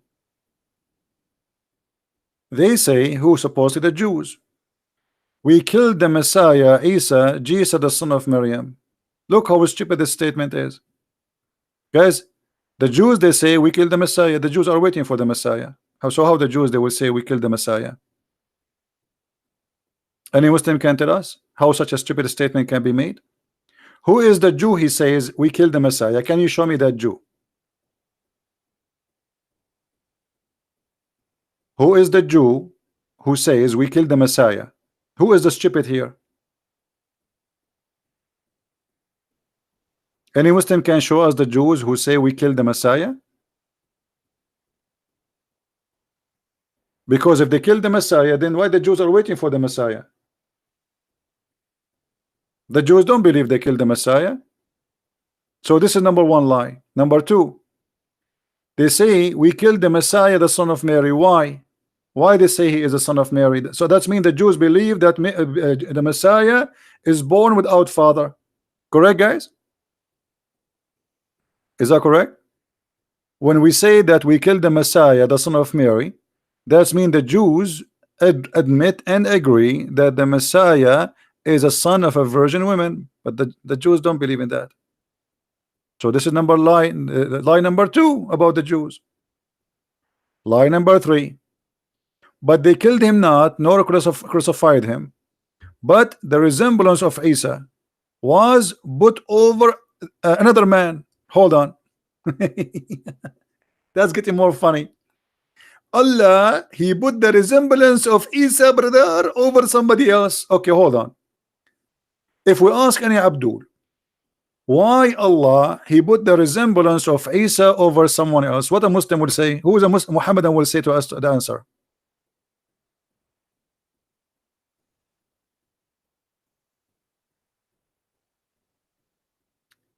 Sharia, I mean justice banned. That's not, no, that's not what Sharia is. I don't know. You are saying Allah mean peace. Are you Muslims really? Sharia does not mean banned, have nothing to do with even the Islamic religion. Sharia coming from the word shara, which mean legalize. What are you talking about? To legalize something. Stop being stupid and don't say, obviously you don't speak Arabic. So here the verse saying, but Allah he resembles someone like Isa, Jesus, and he put his resemblance over different man. But this is mean that Jesus was crucified. Correct, guys? This is mean Jesus was crucified. Why? Because he just confirmed that people they saw someone look exactly like Isa. Is that correct, guys? The Quran confirmed that the true Jesus, the true Messiah, is the one who crucified. Because if I am now a human and I see someone look like Jesus exactly, speak like Jesus, have the voice of Jesus, have the hair of Jesus, and he is being killed in front of me, why I will not believe this is Jesus? Give me a reason. So your stupid Quran confirm that everybody was there. He saw a perfect Jesus in the cross. So nobody lie. The only liar here in this story is you, Muhammadan. 600 years after Jesus, you come back and you say, oh, it was someone look like Jesus. That means Jesus was on the cross.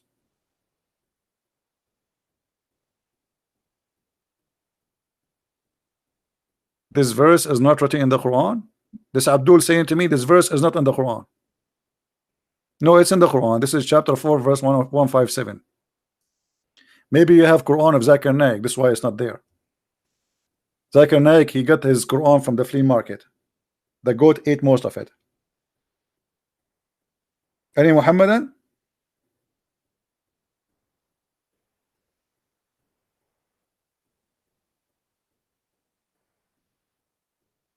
Huh? The Quran is a stupid book. This book confirmed that Jesus, he was crucified. Now you Muslims, you have to prove to us that this was the resemblance of Jesus, not him. As long you admit it in your Quran that this is someone look exactly like him. Do you understand, people? The Quran admit that the one who was in the cross, he have the eyes of Jesus, the face of Jesus, the hair of Jesus, the hand of Jesus, the voice of Jesus. He is Jesus in every way, in every mean, perfect Jesus. How you can prove to us that this was not him? And how Allah he put somebody the look of Jesus in someone else? How does that happen? What does that mean? And as long Allah he put the resemblance of someone else to save Isa. Question why? Can't he save him without making the resemblance of somebody else? Don't Allah knew by making this trick he will deceive 3 billion, 4 billion Christians? Same time, Why Allah don't do the same to save the stomach of Muhammad? Forget about resembling Muhammad. The woman, she gave him a goat, he ate the goat. What about Allah? He make a resemblance of Muhammad to eat the goat, and that guy die.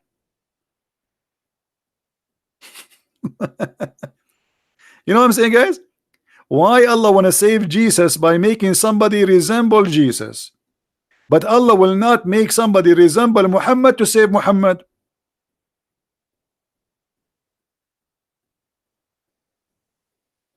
Any Abdul?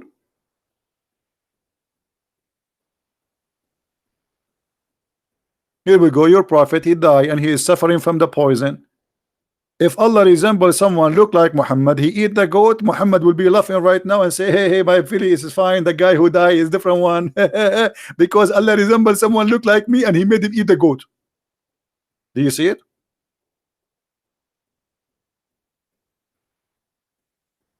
Any Abdul?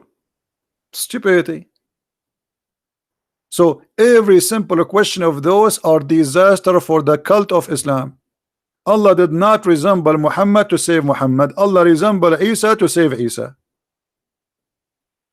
And that's mean that every statement in the Bible about seeing the crucifixion of Jesus is true.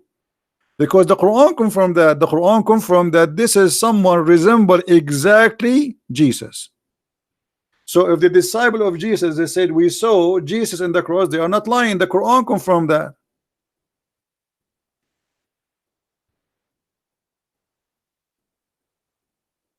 Any Mohammedan?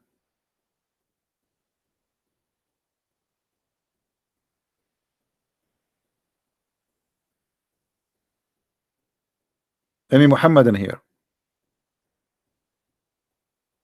This is the most stupid book ever.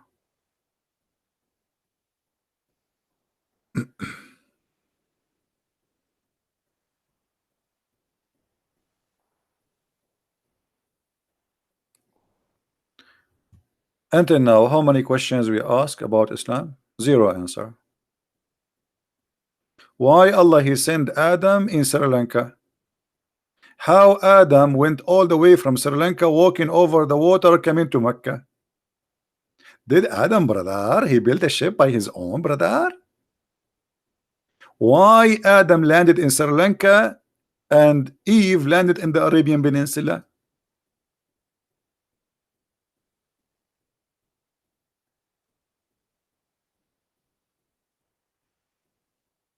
Anyone?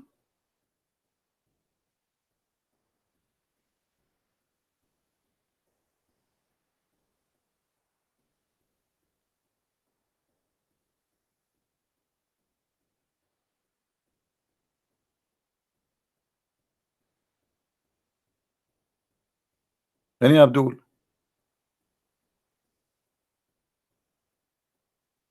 Why the Prophet he fast Ashura, which is the pagan fasting? No answer. Why he switched to Ramadan? No answer. Allah told him to fast Ramadan. Why? Because the Quran came in the month of Ramadan, but the month of Ramadan is not a month. Just to show you how stupid the cult of Islam, guys. Where is the month of Ramadan? Which month is Ramadan? Anybody can tell me? Is Ramadan in July, or it's in August, or it's December, or January, or February, or March, or April, or May, or June? Where is the month of Ramadan?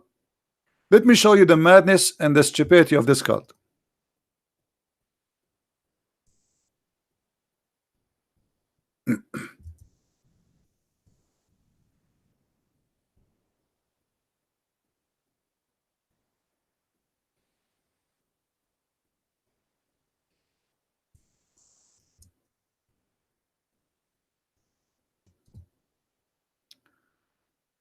Give me a second.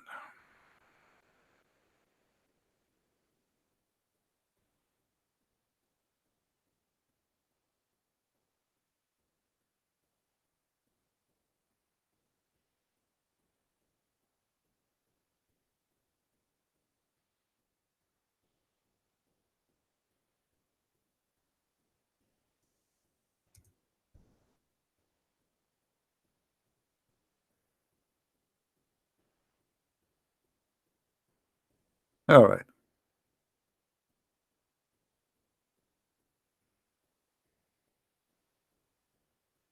I'm trying just to find a website where it shows you the list of Ramadan for the last and the coming 10 years, and you will see that the month of Ramadan does not exist. It is in January, February, March, April, May. It's all over the place. So what do you mean the fast of Ramadan? How this month can be a month? If this month can be in July, it can be in December, it can be, how this is can be a month? I will tell you how. But let me try to find you. Trying to find the list.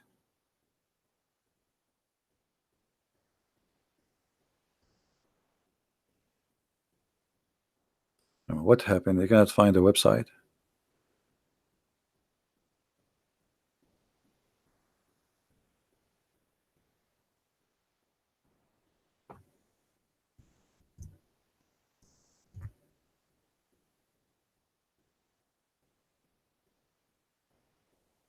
All right, look like we found one finally.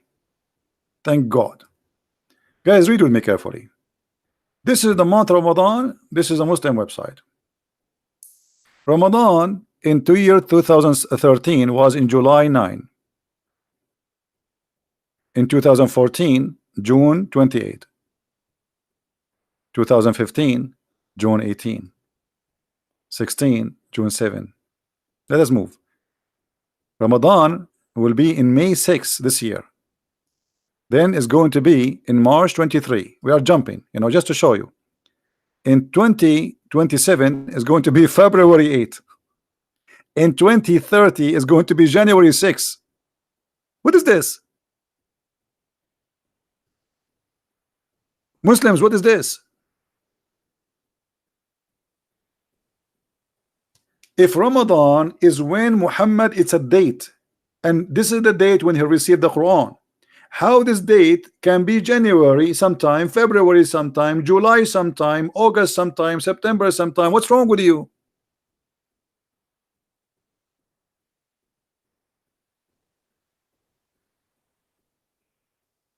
Anyone knows why? What happened? You see, the Muslims, they adopted the pagan month, the pagan calendar before them. Ramadan was a month existed by the pagan.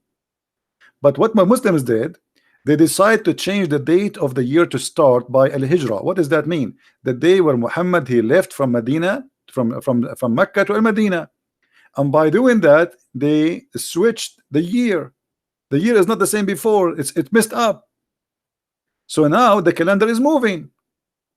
It's not fixed no more. So July can happen in the middle of December, and December can happen in July.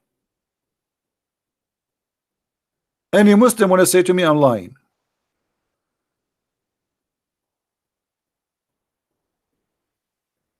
What is this?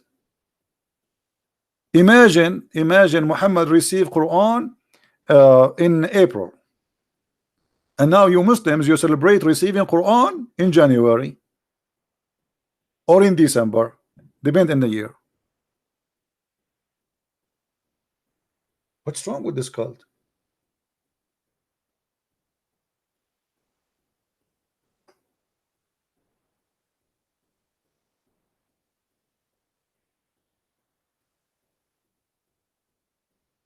Anyone?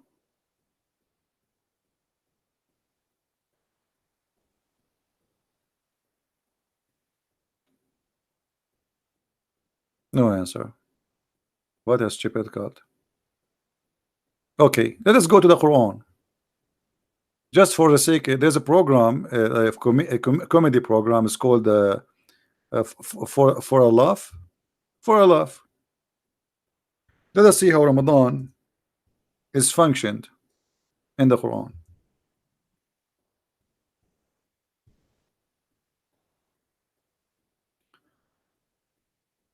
The Quran says in Arabic, شهر رمضان الذي أنزل فيه القرآن. Okay, translation: the month of Ramadan which was revealed the Quran. Where is the word month? Who is the Muslim when tell me where is the word month? Where is the word month in this verse? There's no month.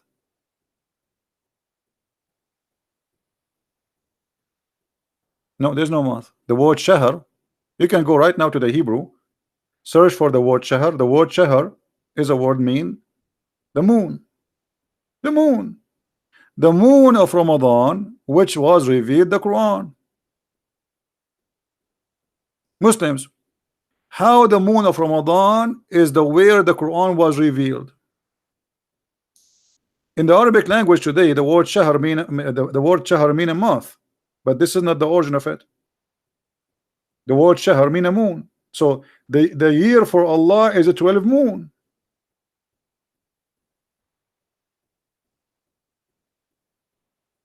Did I show you? Those are false translations.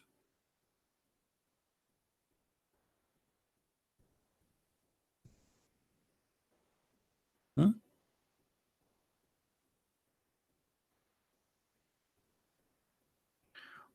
ولسليمان الريح غدوها شهر. For Sulaiman, for Sulaiman, the flying carpet can fly for a moon, not for a journey of a month. It mean a month, yes, because this is the cycle of the moon. But it says for a moon journey. A moon journey. The word month here is not true.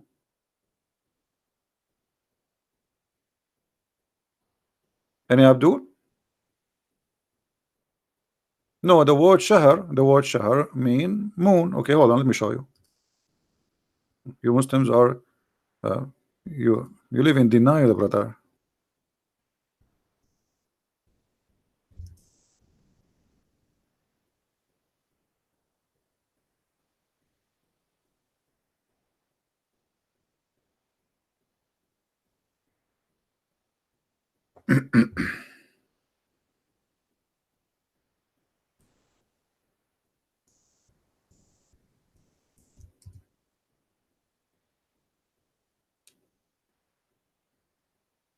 Let us see.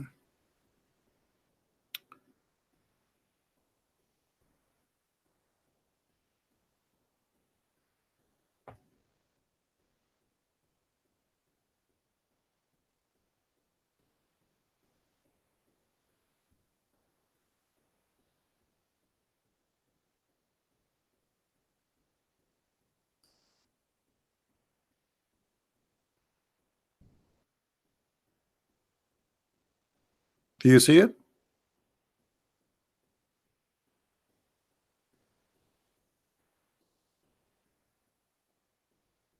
Shahr.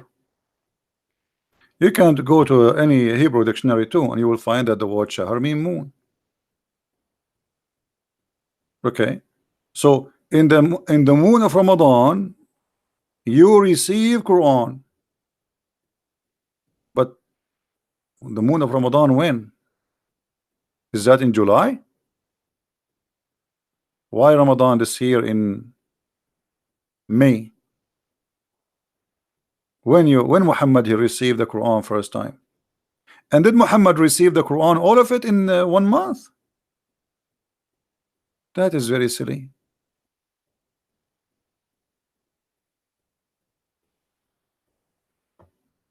Do we have any Muslim? Any Muhammadan? No? Yeah, the word shahr mean a moon, you know.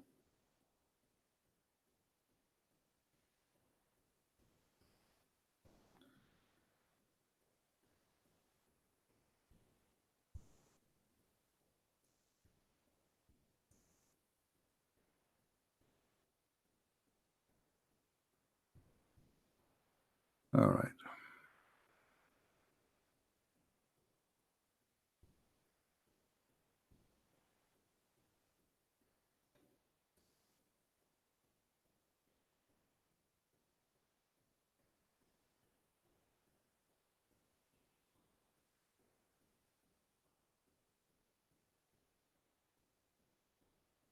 Any Abdul?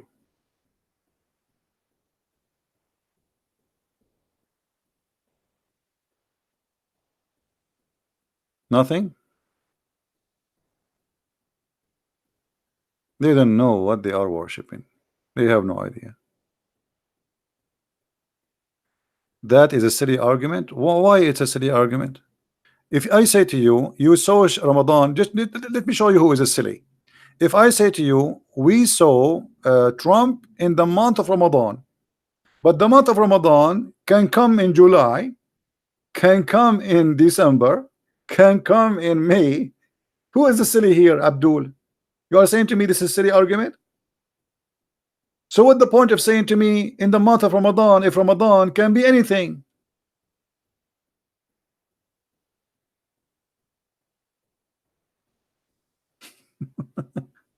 Let us see who is a silly here. Who is a silly? Why you are saying to me this is a month if this is can be all year long? Are you slow?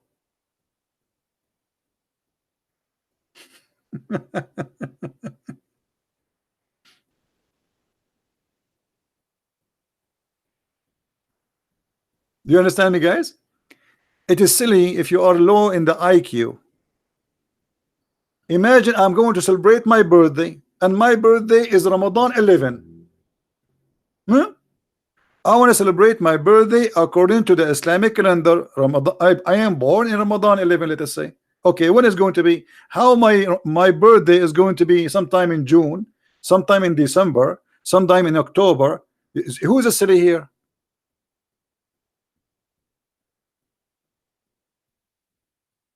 Maybe you are so slow to understand what's happening. I do not know him, my friend. I saw like a video of him, so I cannot judge a person I do not know. Sorry. And Abdul, who is a Muslim want to celebrate his birthday according to the Islamic calendar? That would be the most funny birthday. Because your birthday can happen in July, can happen in December, can happen in you know, I mean, how you what kind of calendar this calendar is?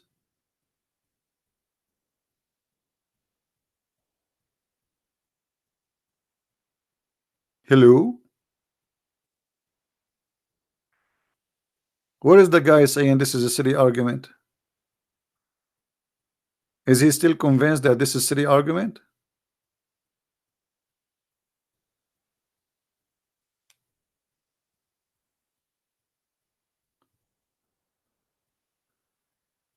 Sharia, I mean justice band? What justice band? What does that mean? What band mean? Is that a music band? What this guy is talking about?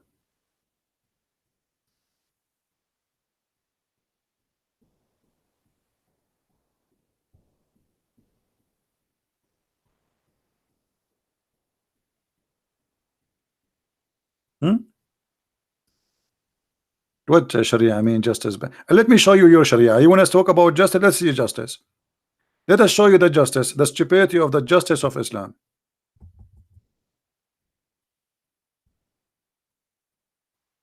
You want to see some justice? Okay. Try not to laugh. To laugh. Here we go. This is justice. In the case of murder, brother, free for the free, slave for the slave, women for the women. Okay, what does that mean? If you kill my wife, I kill your wife. Is that justice? Where is Mr. Justice? Where is the Abdul? He keep talking about justice. I kill my wife, you kill my wife, I kill your wife. Is that justice? Now we have two victims. Where is the justice? What about you kill my wife, I kill you? Why I will kill his wife? Why somebody kill your wife, you kill his wife? What is justice? This is eye for an eye for Muhammad? This is how we understand eye for an eye? The foolish Muhammad, he heard that the Jews practice eye for an eye, and Muhammad is very smart. Okay, you kill my wife, I kill your wife. And this is in the case of murder, not the case of war. Murder, which means we are neighbors. You did something against me, maybe. Okay, so you kill my son, I kill your son. This is the justice. You kill my slave, I kill your slave. Slave for a slave, women for the women. That's a lot of justice.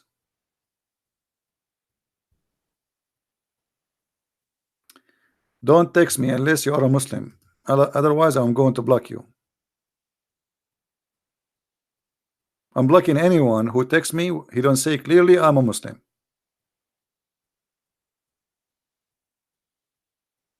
And then you have to call me. You keep texting me, I will block you. Any Abdul? Where is justice?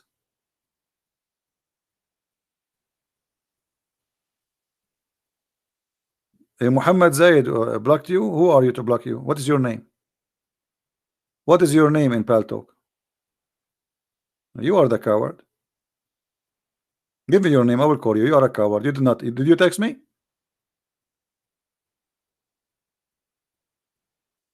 Give me your name in Paltalk. I will call you right now. I will put you in the screen. Have you ever heard of somebody in Paltalk? His name is Ali. Your ID is Ali in Paltalk. I mean, is that an ID? Are you stupid or what? Liar.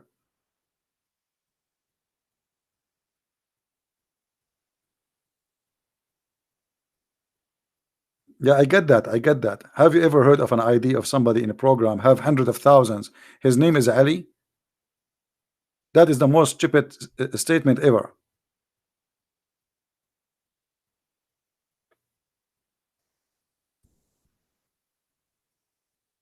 His name is Ali.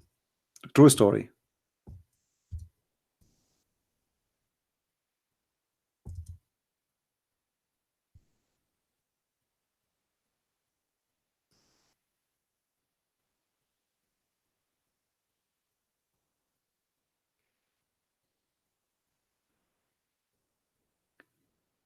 Any Abdul?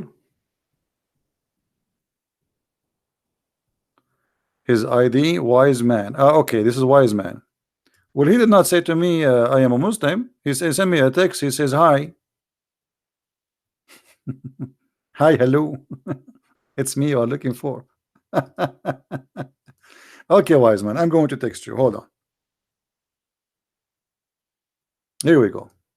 And I'm going to call you in front of everybody. Answer.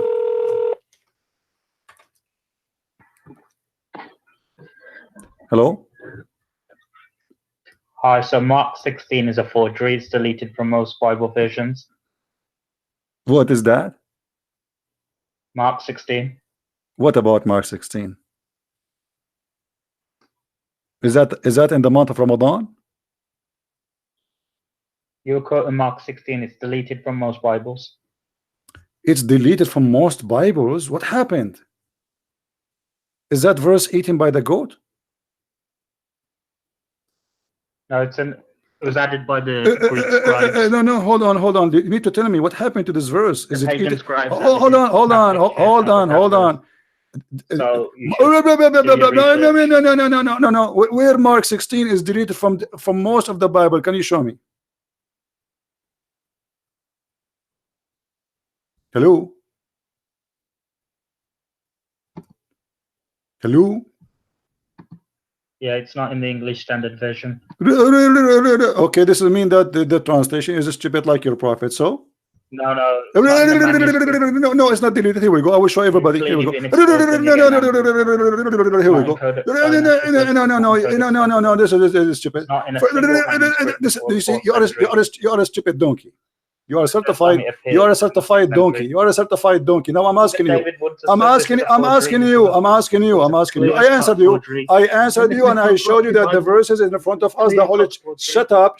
I answered you. You are a liar. Secondly, can you show me? Can you show me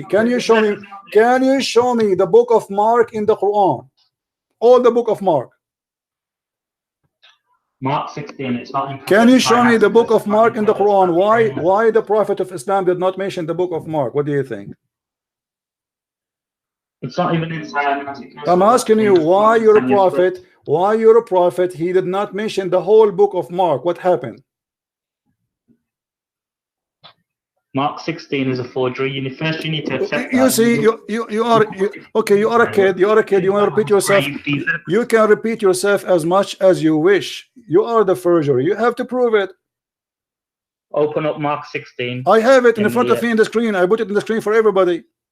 That's the King James version. It doesn't matter what King version. James version. This is what the Bible says. Mark 16 is there. Put it in the English Abdul, Standard Version Abdul. or NIV or any. Here we go. I'm going to play it for you. Here we go. Listen carefully. Shut up. Shut up. Mark 16. Do you see? And when the Sabbath was past, You're Mary an idiot Magdalene. because Shut up. verse- Shut up. Shut no, up. that verse- Listen carefully. Mark it's not in 16. the original. Shut up. Shut up. Shut up. It's been added. Mark Ask David 16. Wood. Mark 16 is a forgery. Abdul, you are the Verses 9 to forgery. 20. You are the forgery. Let me ask you. Let me ask you. Let me ask you. Okay. You see, I I can't see answered. it. You asked me a question. Why you Read it don't? in Why the you don't? NIV. Why I you can't don't? even see Listen, that listen, verse. listen, potato. Why you don't wanna? Why they wanna have a conversation? Why you just wanna repeat yourself over and over and over? Is that All what right, you let's want? have a proper conversation. Okay, I wanna ask you. There is a verses which is missing in the Quran, eaten by the goat. Do you think Mark 16 is one of them? There's no verses missing from the Quran. What do you mean? Here we go. I will show it in the front of you on the screen. Here we go. Go on. Okay.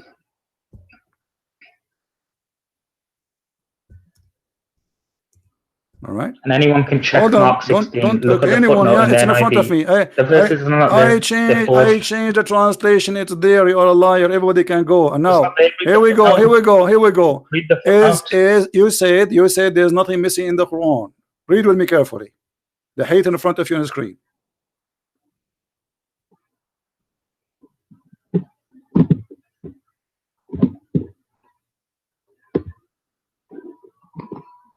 Yeah, that's abrogated. There's two types of abrogation. This is abrogated. Is it- So who is the one who abrogated this verse?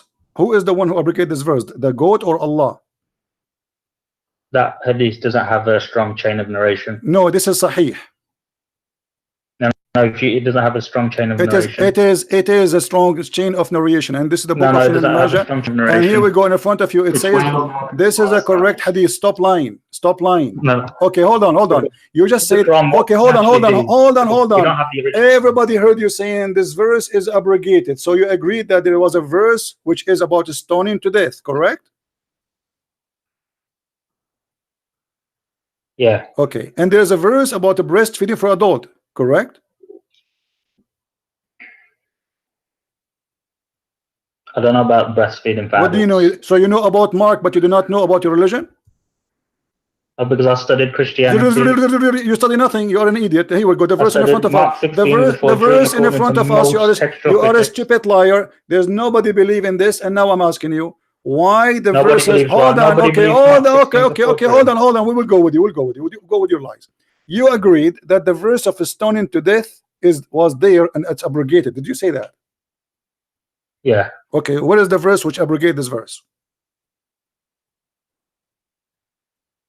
It's in the Quran. Where? Is that in Mark 16? Now I can show you that verse. Okay, show it to me. Here we go. I'm waiting for you. I will give you 10 years. Fair I will enough. give you 20 years.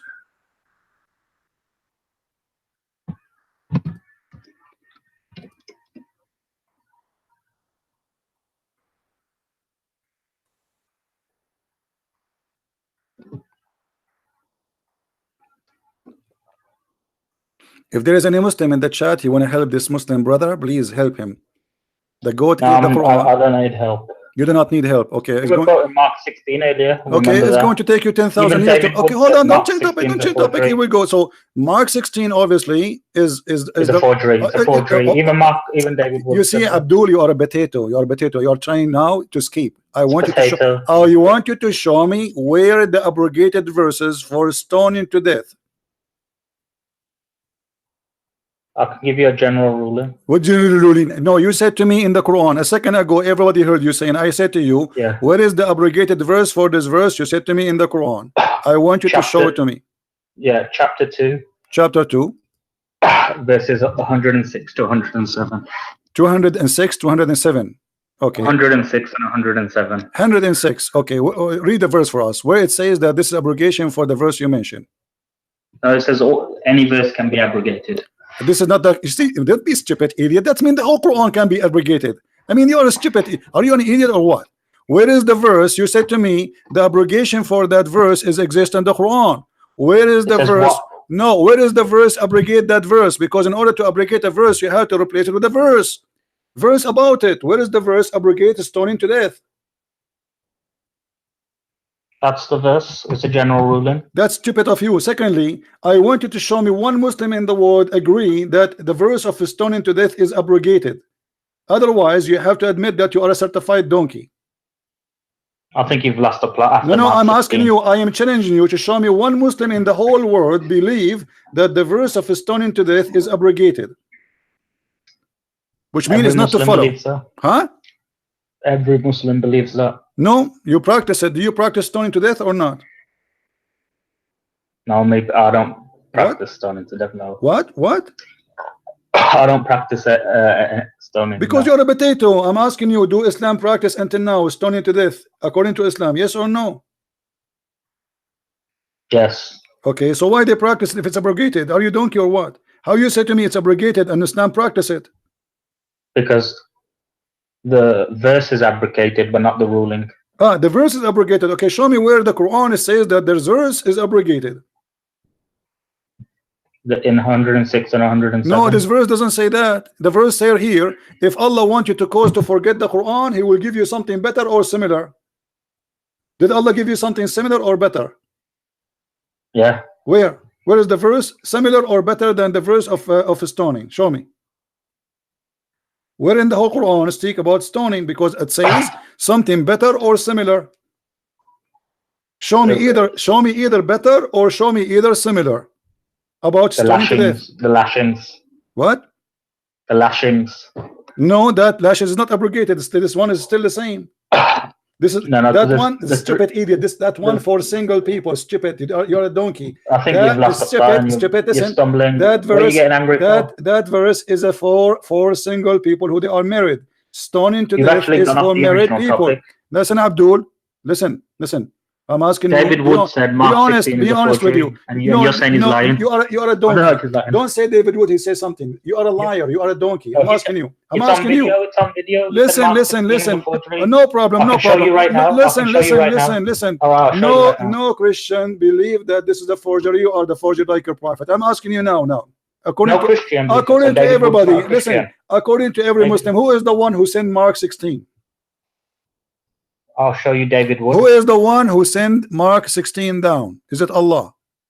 I'm playing the video for you. No, don't play videos for me. You want to play video for me? Why? Yes, stupid idiot. You see, guys, when the Muslim they speak about something, they cannot handle the truth. If there's any translation, I can make now a translation and I take the whole chapter off. I can take the whole Bible off. That is a translation we don't accept. Even if the meaning is wrong, it's a translation made by a translator. If we show them now Muslim translation which quoting verses as an example, the translation of what is named this guy, the one who made number 19, what his name, guys? Anyone remember? The one who was killed in Arizona? The Muslim, they say we don't accept it. This translation is rejected by us. You see the hypocrite how they are? But we have many Quran, they don't match with the Quran. Even Uthman himself, he burned many Quran. Uthman himself, he burned many Quran. Why he burned the Quran if they are the same Quran? Quran Ibn Mas'ud don't have the chapter of Al-Fatiha. Umar ibn al-Khattab, he said the Quran was 1,025,000 letter. Today the Muslim, they have less than 270,000 letter, which means more than 85% of the Quran is missing. When we show him this hadith about the goat eating the Quran, look what he did in the beginning. He said this verse is abrogated. To have an abrogated verse, you have to replace it. And there's no Muslim belief. Actually, he said to us, it's abrogated as a verse, but not as a ruling. Not as a ruling. What the point of abrogating the verse?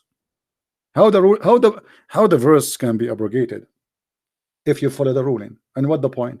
Why Allah don't want you to remember the verse? There is something wrong with it? Oh, what happened? They cannot find the verse in the Quran. but they remember the ruling, so they practice the ruling. That's exactly what happened. And here it says breastfeeding for adult. Where is the verse for breastfeeding for adult? Aisha, she explained what happened to the Quran. The goat ate it. The goat ate it. As simple as that.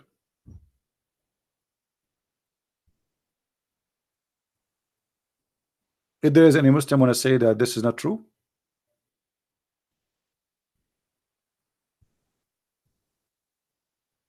anyone?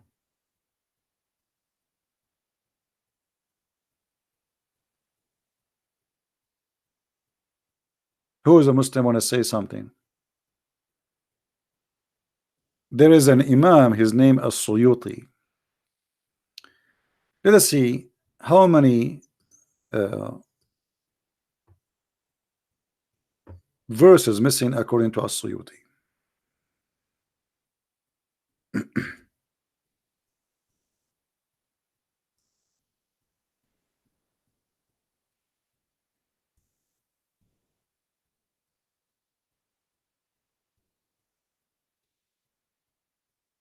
Read carefully with me.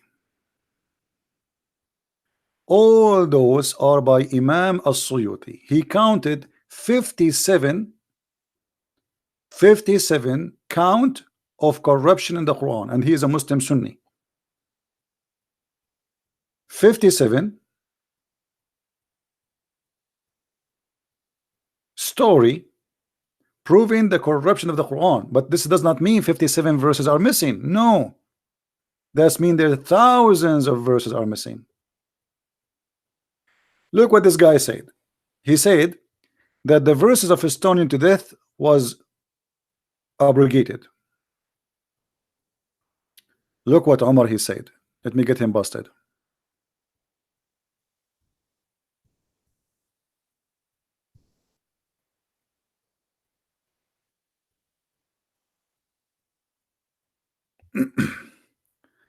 I hope he is listening and he will laugh at himself.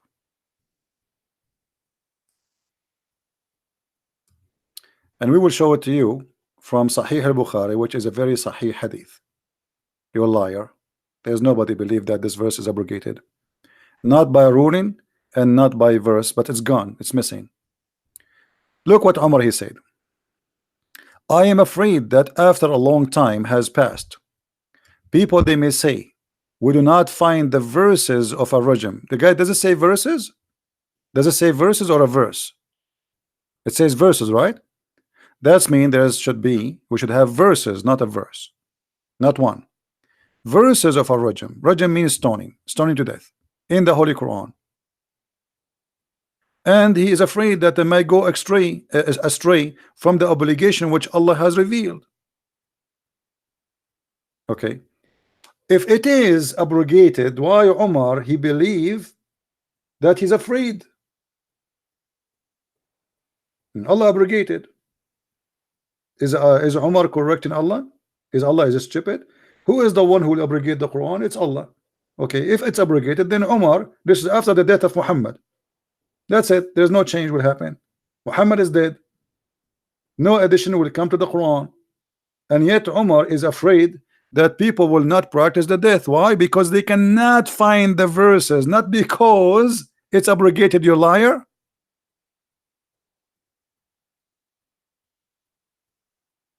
Do you see it, people? He is not, because if it's abrogated, he should not be concerned, because Allah he made it abrogated. That's it. If Allah made it abrogated, Allah is all wise. He's not stupid, supposedly. If Allah says I abrogated, that's it. Umar he cannot complain about Allah's decision. But Umar he is saying clearly we cannot find it. Umar said, I am afraid that after a long time has passed, people may say we did not find the verses of our rajam in the holy book. And he confirmed that it is verses, not one verse.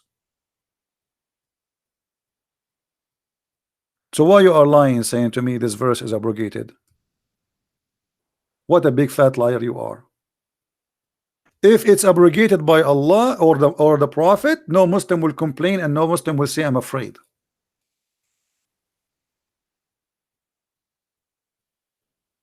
Hmm? Any Muslim have a comment? And don't worry about Mark 16. Aren't you the Muslims? You challenge us to practice Mark 16. Now Mark 16 is a forgery.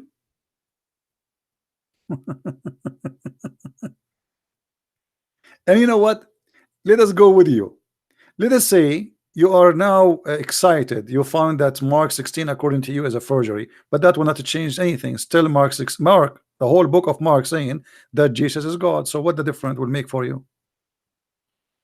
Still, Mark proving Muhammad to be a false prophet.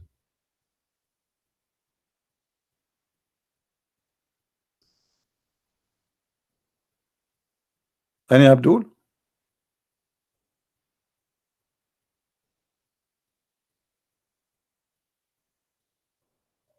Who is Abdul? And he said to us, a new live version does not have the Mark 16, correct? I never heard of this translation before, but here we go. This is Mark 16 in a new live version. Do you see it? You said it's not exist. This is a new live version. And by the way, this is just a translation. There's many translators. So,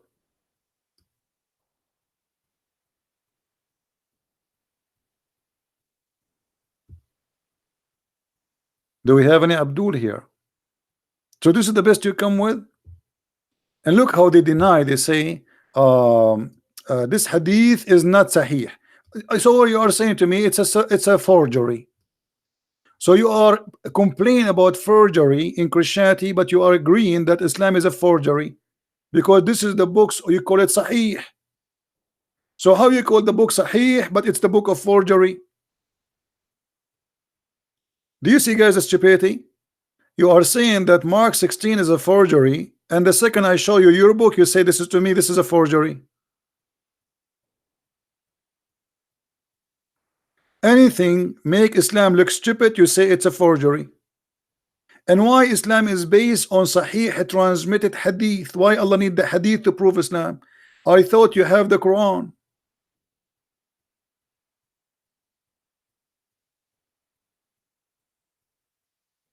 Why you need the hadith? Even your prophet, he said, don't write hadith. This to show you how stupid Islam is.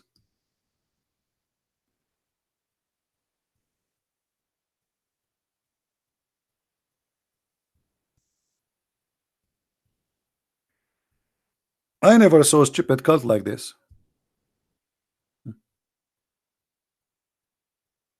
Muhammad, he said, and this is not a forgery, this is sahih.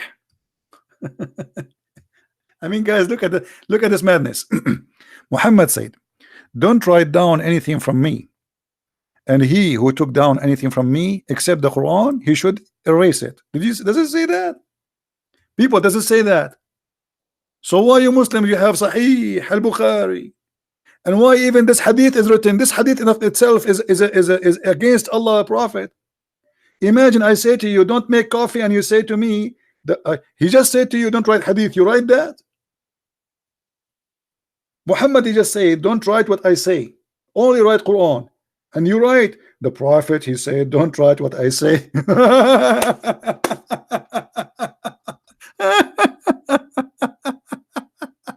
Unbelievable.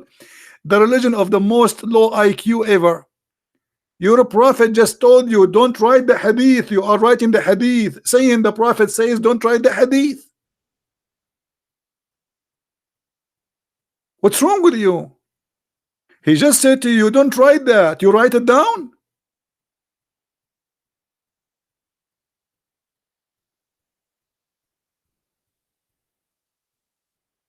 Me.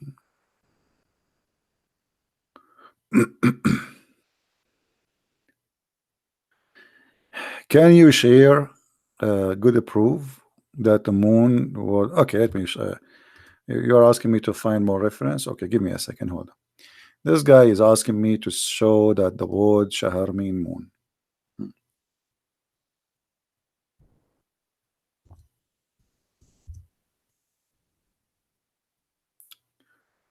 All right.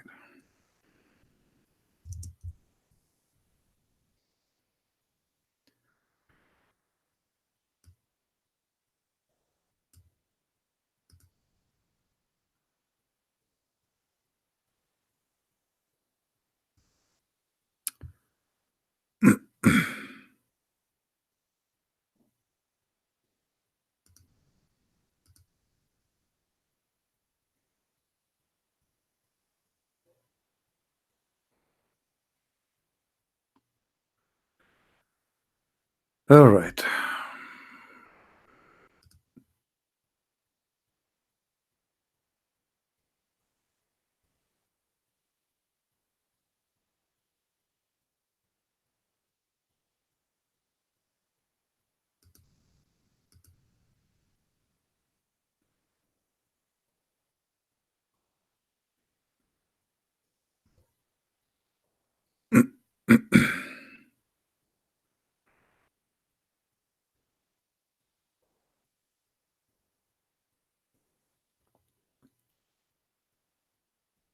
Well, I'm trying just to find an official website, not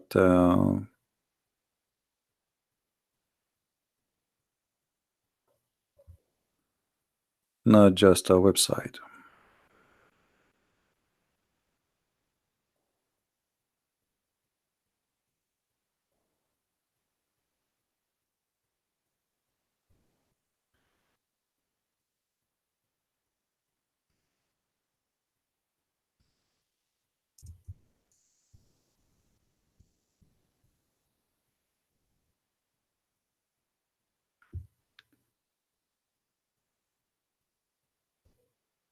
I found a website, but I want to show you something official,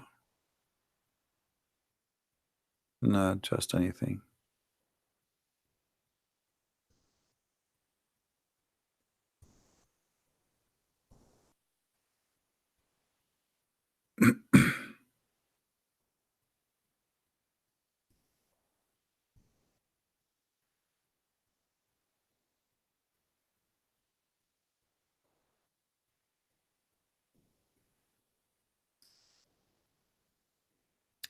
All right, there's many. I mean, you can search yourself, but here we go. Like, I mean, there's tons of website. This is the meaning of this is from the Hebrew, the origin of it. Shahar, mean of Shahar. What does Shahar mean in Arabic? The moon. Do you see it? All right.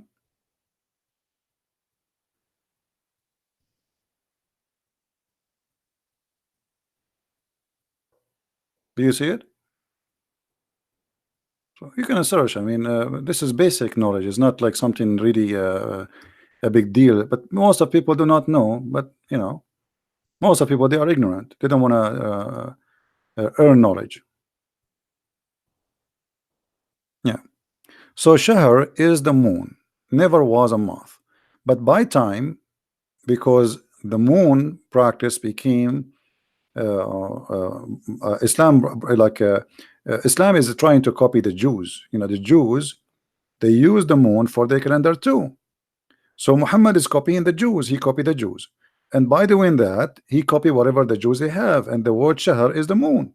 So the Quran says, "Whoever of you witness the moon of Ramadan, not the month of Ramadan." How you can witness a moon? How you can witness a month? Let us go back. To witness a moon, eyesight the moon, not only witness. Actually,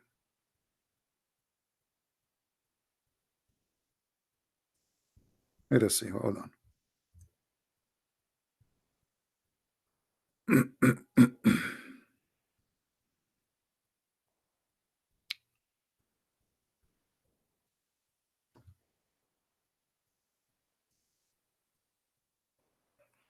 Sometimes you might be confused because the Muslim translation is kind of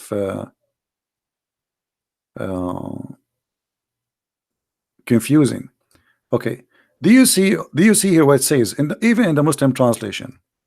Guys, let us say, whoever of you sight between two bracket, shahr, hilal, huh? Whoever of you witness what? Sight what? Sight. Do you know what sight mean? People, what sight mean? Is sight is something we see? Is that correct? When we say sight, does that mean we see something? Are you following with me? Guys, are you listening or not?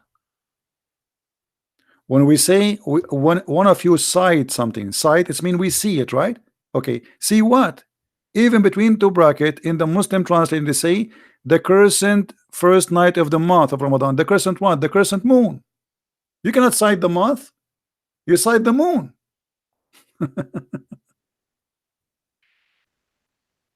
Trust me, I never say something to you is not true.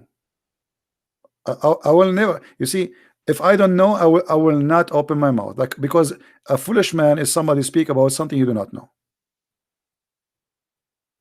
If I say something, I stand by it. All right. So shahr never was a word mean month. And look here how the false translation exposes itself. How here you say the month of Ramadan, and here you say cite the crescent moon, but it's the same word. Here we go. This is the word. This is shahr, and this is shahr. So why here you put it between two brackets, the crescent moon?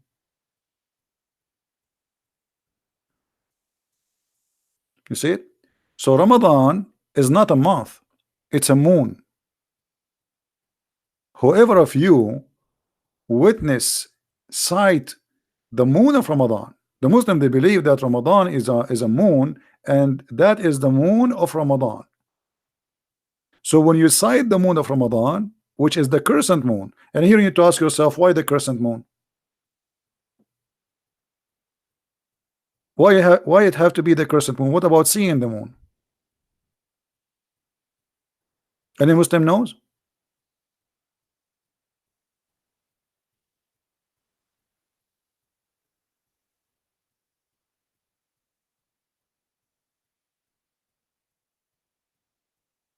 They do not know. You see, in the old religion, the sun and the moon, they are gods. Both of them, they are gods. The sun married from the moon god. The sun god married from the moon god, and they have 3 daughters.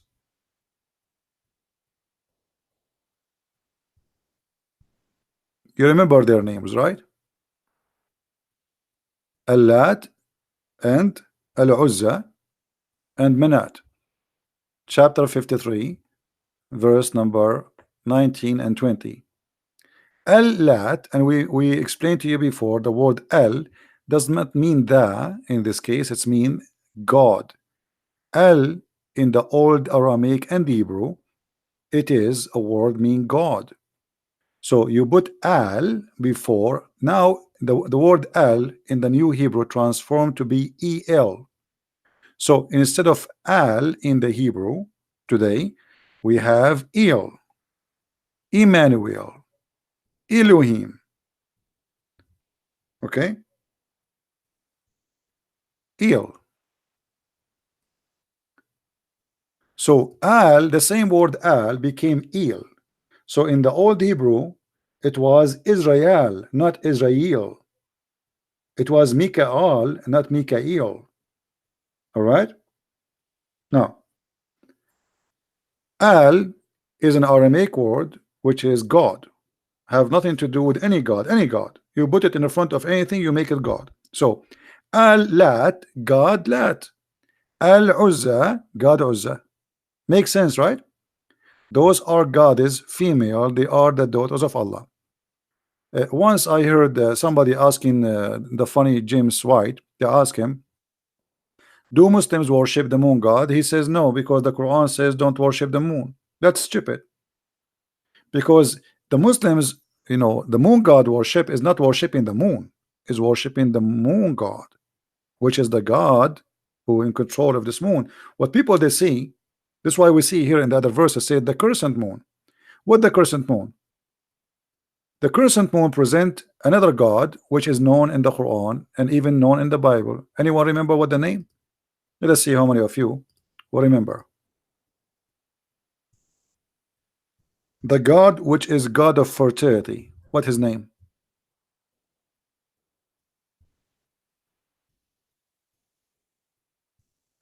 Anyone remember?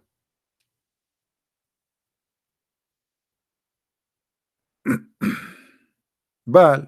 Thank you. Baal is just another name for the moon god. Chapter 37, verse number 125, it says, are you will call upon Baal, and you forsake the best of the Creator. The stupid Muhammad do not know that Baal is just another name for other nation for the same God, the god of fertility.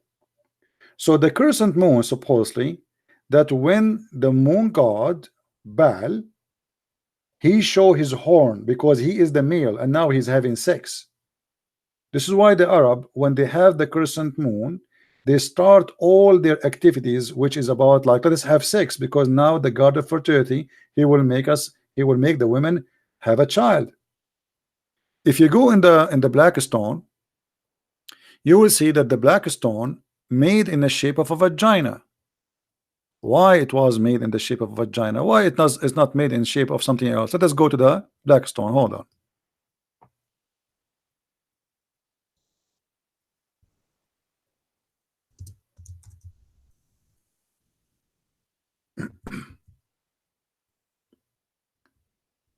Everything have a reason. It was not like by mistake. It was made in a certain way for a certain reason. The black stone made in the shape of a vagina because simply was present in a vagina, and this vagina will be fertilized by the god, the moon god Baal or Allah. Allah. Lah. You see, Allah, his name, we just showed you that Al is a word mean God. Lah is the name of the God. Lah is the moon god. You can search right now in Google, you will find that Lah is the moon god. Women, they used to go when they have their period, because obviously when you have your period, this means you are not carrying a child. They place their hand, they go around the Kaaba naked. How we can prove that the people used to work to practice sexual religion around the Kaaba? We can find it even in the hadith.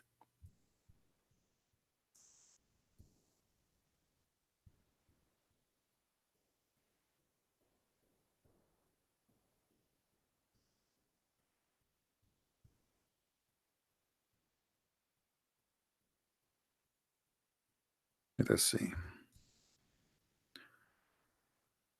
Here we go. Sahih Muslim, Hisham narrated in the authority of his father that the Arab, with the exception of the Hamas, who were Quraysh and their descendant, go and circumcise around the house naked. Do you see it say naked? Did you ask yourself why they go naked? What is the religion? What is the religion was a practice in around the Kaaba which required you to be naked?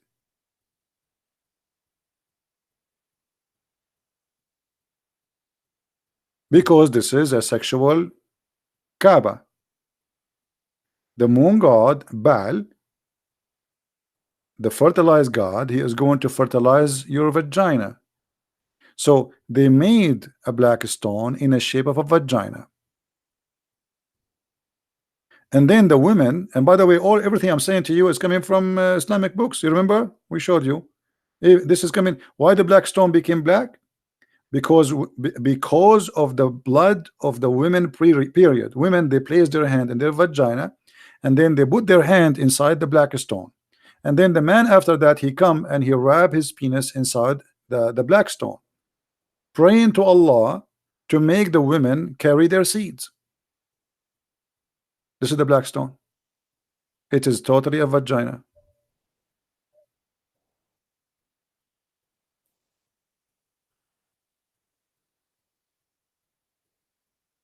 Any Muslim want to say to me, I challenge you, you are a liar? Who is a Muslim want to challenge me?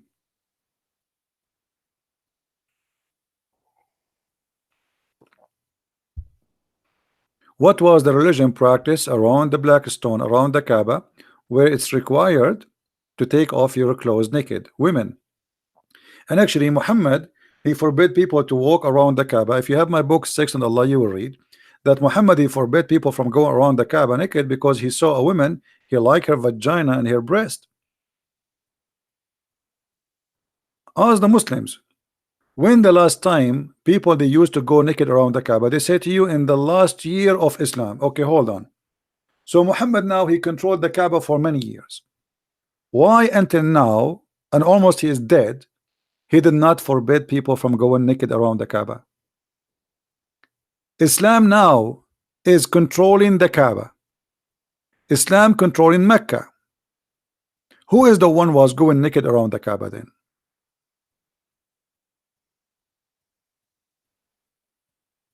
And why Muhammad did not forbid it? Allah have time to tell us don't eat pork? Where is the verse in the Quran that says don't go around the Kaaba naked? Why Allah don't mention that? You know what I mean, guys? Isn't it this is very important for Allah to mention if Allah is a true God and the Quran is from Allah? Which one is important to say to us in the Quran you can eat at home like we see in chapter 24 verse number 61, which is extremely stupid, or to say don't go naked around the Kaaba? So Allah have time to tell us there's no sin on you to eat alone. You can eat in your father home, you can eat in your mother home, but he don't have one verse saying to Muhammad, hey Muhammad, tell those people to stop doing that. They are going around my house totally naked. Why Muhammad never received any statement from his God saying don't ever do that?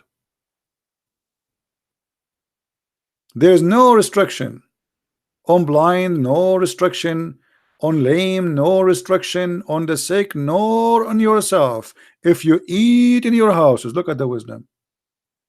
That is hilarious. That's God. The one who's talking here is God.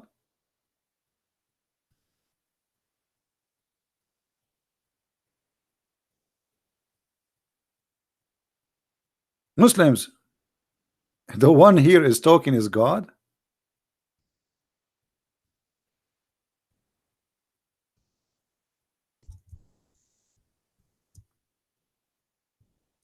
What is that? And he have no time to say to Muhammad, don't let people go around the Kaaba naked. This is God.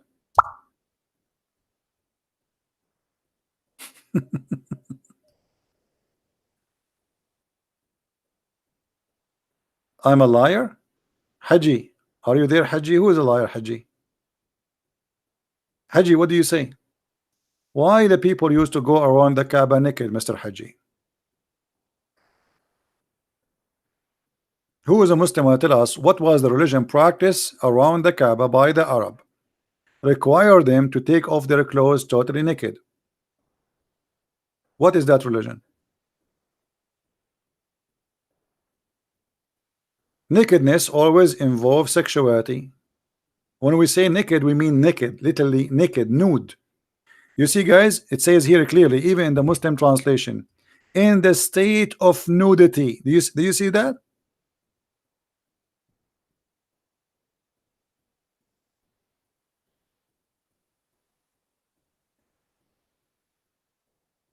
Why? What is the religion was practice which Muhammad he adopted Ashura from them and he fast with them, and he made the satanic verses approving their gods, and he says that Lat and Uzza, their intercession is a must. What is that religion which is based on nudity?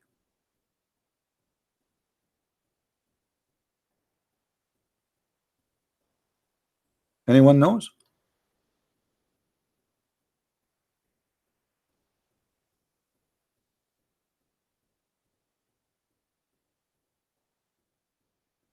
Nobody?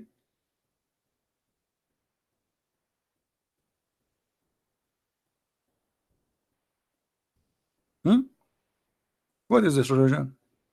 Why people want to go naked? What's happening here?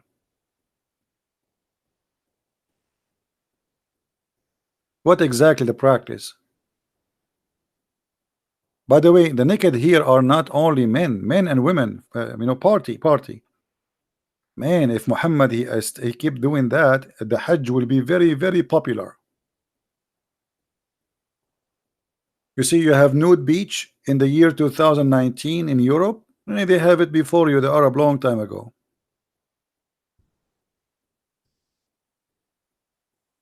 Women get totally naked.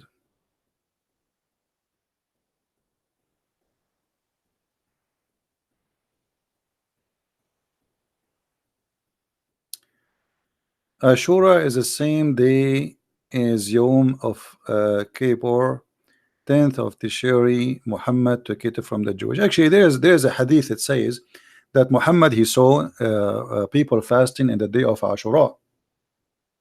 And he saw the Jews, and he said to the Jews, what is this? What is this? He said, this is the day where Moses he crossed the sea.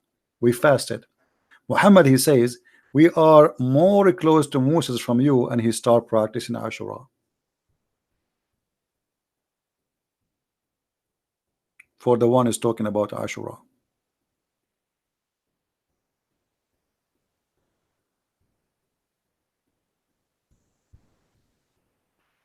Any Muslim?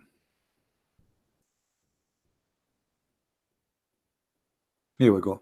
You see the hadith? Who is the one who was talking about he took it from the Jews? What's his name? Whatever your name is. You see, when we ask the Muslims, we ask them to challenge their knowledge. They do not know. But here you notice the Muslims how much they are confused.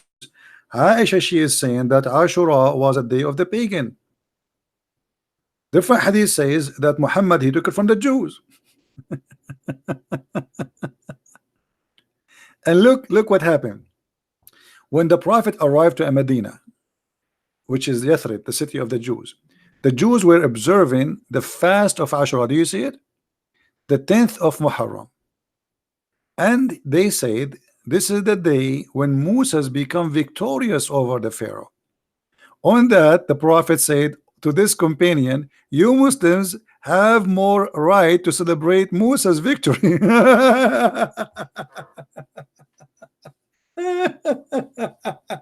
So it was not Allah who ordered him. Muhammad here clearly is copying the Jews.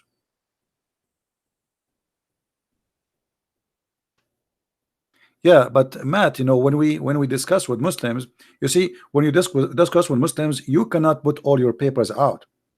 You freak them out. You have to play like a game. It's a game. Muslims they are not honest. First of all, they play games. So if you say to them this hadith now, you know, you kill the game. If you say it from the beginning, it's like playing cards with the Muslims. Don't show all your cards. Let them say, let them defend, and the more they defend, the more they are in trouble. So if you think I do not know about it, this is my book actually. If you read my books, so Muhammad obviously he's a copy. He's copying the pagan. He's copying the Jews. Okay, so now he saw the Jews fasting that day, and he take it. What if this day is wrong? Right? What if the Jews are liars? What if this is the wrong date? And then how Muhammad he said later, if you fast this day, is going to erase your sin for a year.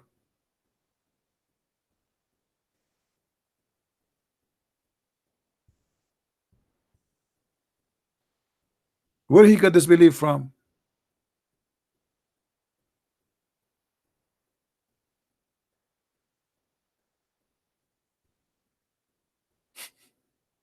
This guy is just fabricating religion. He's just making things up. He's not a prophet.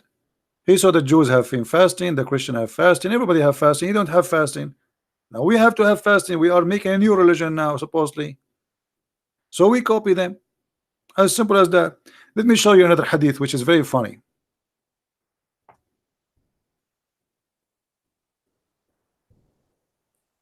Once Muhammad was performing a funeral prayer on a Muslim. The Messenger of Allah, SAWS, this is like a Mercedes-Benz, you know, in that time, used to stand up for a funeral, entered the corpse, was placed in the grave. Okay. A learned Jew, when we say a learned Jew, what does that mean? A rabbi. Rabbi. A learned Jew passed by him and he said, this is how we do it. What he said? This is how we do it. What he said? This is how we do it. The second the Jew, he said, this is how we do it. Look what Muhammad did. He said, sit down, sit down, sit down, sit down, act differently. Like, what the heck? All what the Jew said to him, this is how we do it. How Muhammad he changed the prayer which are given to him by Allah in a second. So just because the guy he said to him, this is how we do it, Muhammad he said, Sit down, sit down, sit down, sit down, act differently. That fast. If Muhammad is a prophet of God, and this is he was praying wrongly. So now we change the way we pray just to act differently.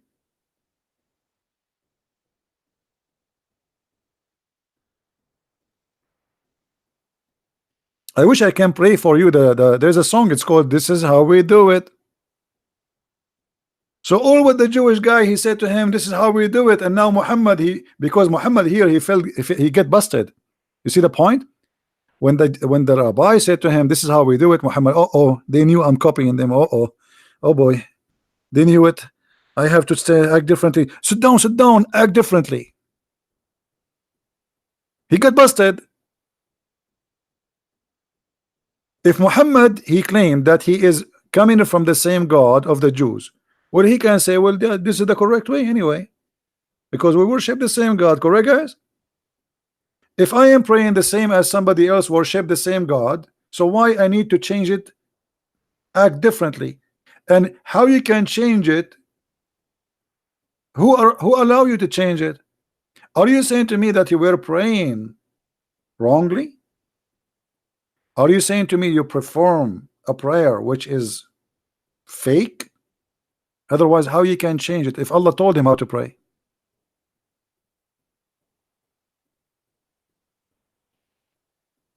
You know what I mean, guys?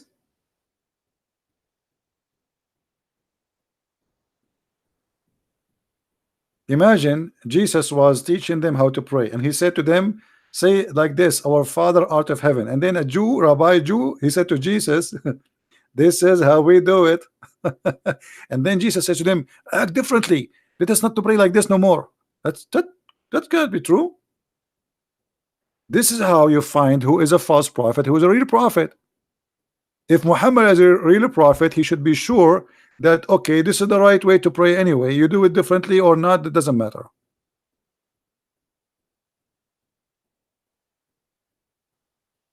This is how we do it. You know what?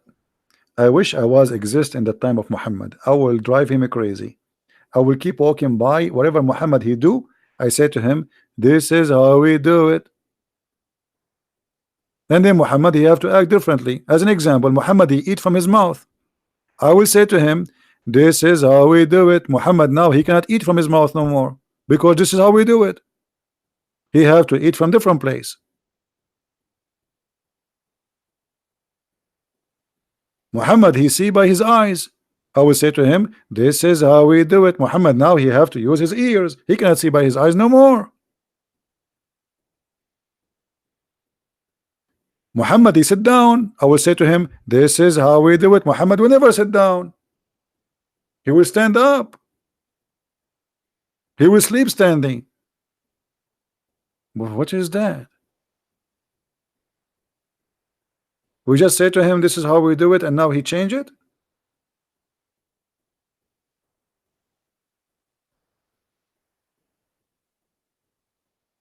Do we have any Muslim have a comment? Why we have to act differently? But you know, we have to admit, you know, the prophet, he brought a lot of knowledge to mankind, which nobody knows. No Jews, no Christians, no Hindus, no Buddhas. And actually it's involved a lot of science. As you know, summer is coming, so I would like to give you some advices about summer stuff. This is an advice from the prophet, not from me.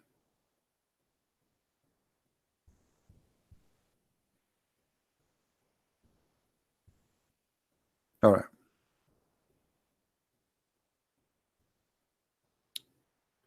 What if you are eating and a fly fell in your soup? What you do? Summer is coming, and insects are going to be going crazy. You are eating a soup, expensive soup. A fly fell down in your soup. Zip, zip, zip, zip. Up. The fly fell down in your soup. because the fly getting hot. I think she think this is a swimming pool or something. And now the fly have bacteria and viruses, brother. So how we can, I mean, we cannot throw the soup. So what we do, the prophet, because he is a genius and Allah taught him something nobody knows, he said to the Muslims, dip it, dip it, dip it, this is how we do it, dip it, dip it, dip it. This is, I want a Muslim to practice this. I want a Muslim to make a video live and the fly fell down in his soup and dip it, dip it, dip it. This is how, and then after that you drink the soup.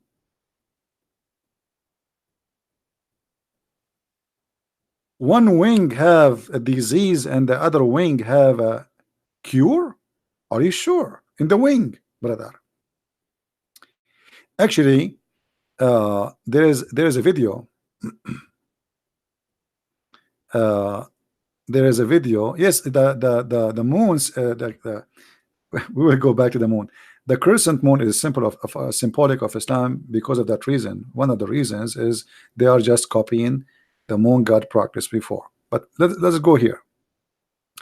There's a video made by a Muslim from Egypt, I believe. I think he is Egyptian. Let me see if I can find the video. This guy in this video, he said that, brother, the enemy of Allah, the Catholic Church, brother, they hire 2 German scientists from Germany. To what? 2 German.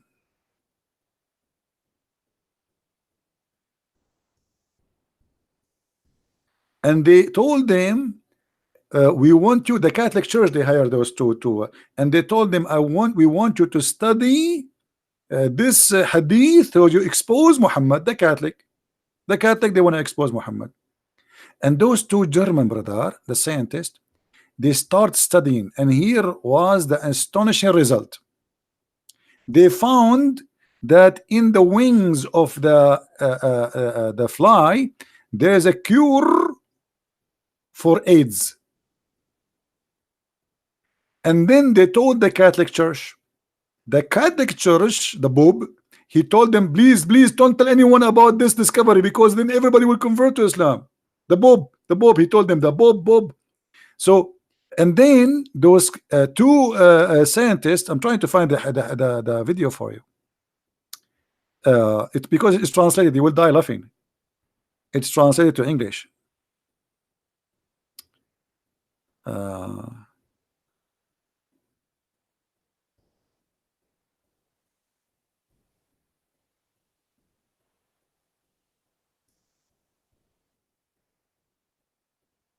Let us see. Anyway, like after they discovered that, those 2 scientists, they sold the secret to a company. It's called Bayer in Germany, and they made the medicine for AIDS from it, and they sell every bill for $500, brother. From the wings of the brother, the fly, the right wing. I don't know if you guys, you can search for it. I'm trying. It should be there. It's in the memory. You know this project called Memory TV. I'm trying to find it. It's very funny, hilarious.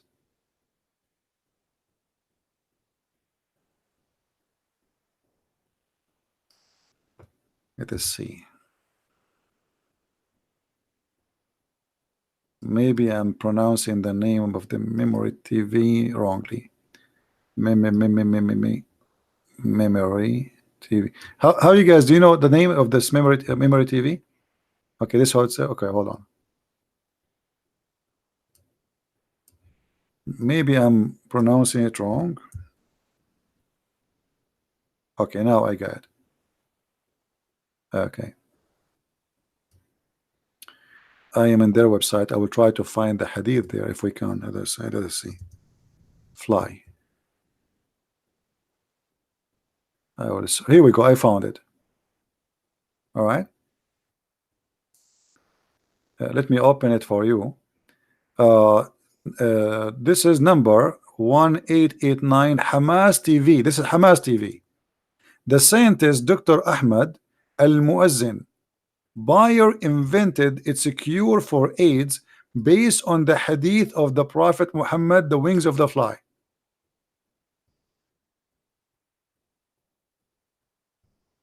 Brother. Anyway, I'm going to delete my videos anyway. I mean, but anyway, this is the link, guys. You can watch it there. No need for me to play it. All right. I mean, imagine how they fabricate lies to make people believe in the stupidity which is written by Muhammad, and they fabricate. By the way, this company does not have any kind of medicine for AIDS. This company does not sell anything like this.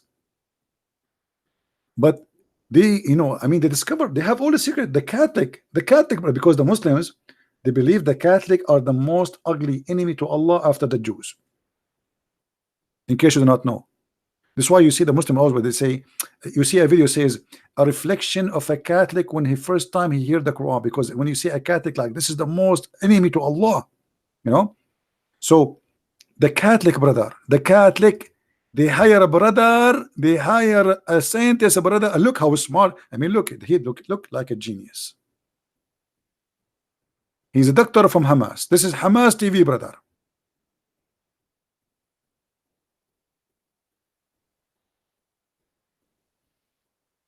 And this is the title. You can watch it later. Hamas TV, scientist, doctor. This is a scientist, by the way. This is doctor. This is a doctor. This is a doctor. There's other video, by the way. I made a video about him, and he reported me to YouTube. Copyright and privacy claim. He was speaking why we should not eat swine. Anyone remember the video? Why we should not eat pigs? Who remember? Let me see if I can find you the other video. Anyway, this guy, he made the video why we should not eat pigs, and he come with the he's trying to prove to us that we should not eat pigs. Why? He said because if you eat a pig, you are eating a Jew, because Allah, he cursed them, he made them pigs. And he wanted to prove to us that pigs are dirty. He says they are the only animals, they have sex with their mother. Let's see if I can find you why we cannot eat swine.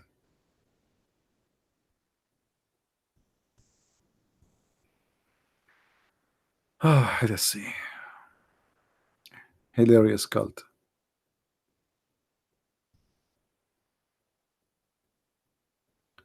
When stupidity become a religion, what you can do? I don't know. You need to find it. You see, I'm not finding things easy today. It's not my lucky day. I'm not finding videos easy. I'm searching, but I cannot find it. Hey, by the way, guys, don't forget, if you speak Spanish, tell your friend about our new book in Spanish.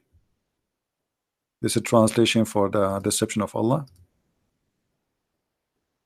I cannot find it. Anyway, maybe you can search for like why we cannot eat a swine. Let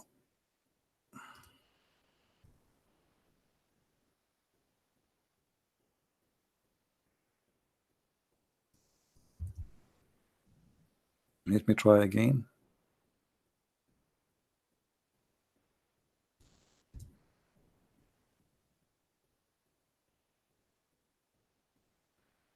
No, I'm not being lucky.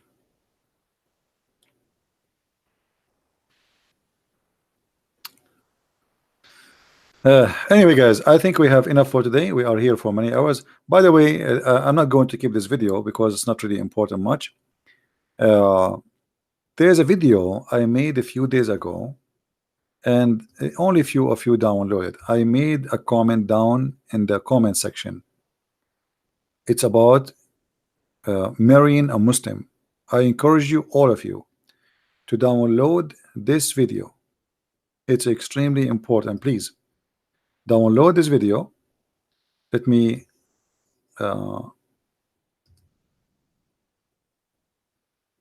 I have somebody coming to my door. Wrong timing. Hold on. Yeah. So download it because let me pause it for you.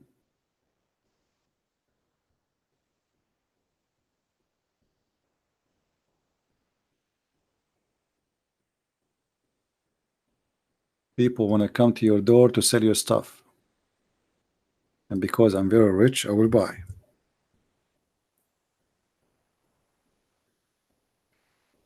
All right, this is the video.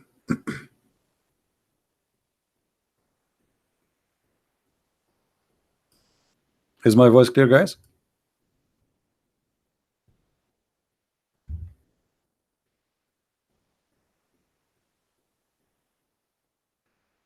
Yeah, so please download this video because it's very important. And I found only maybe one or two of you download the video already. The Muslims, they do their best, try to deceive your daughters, your your women, and you have to learn about this cult before you get involved in something bad. Be careful.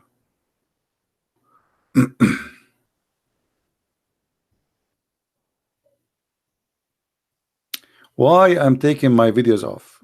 If I don't take them off, YouTube take them off. I am targeted by YouTube day and night.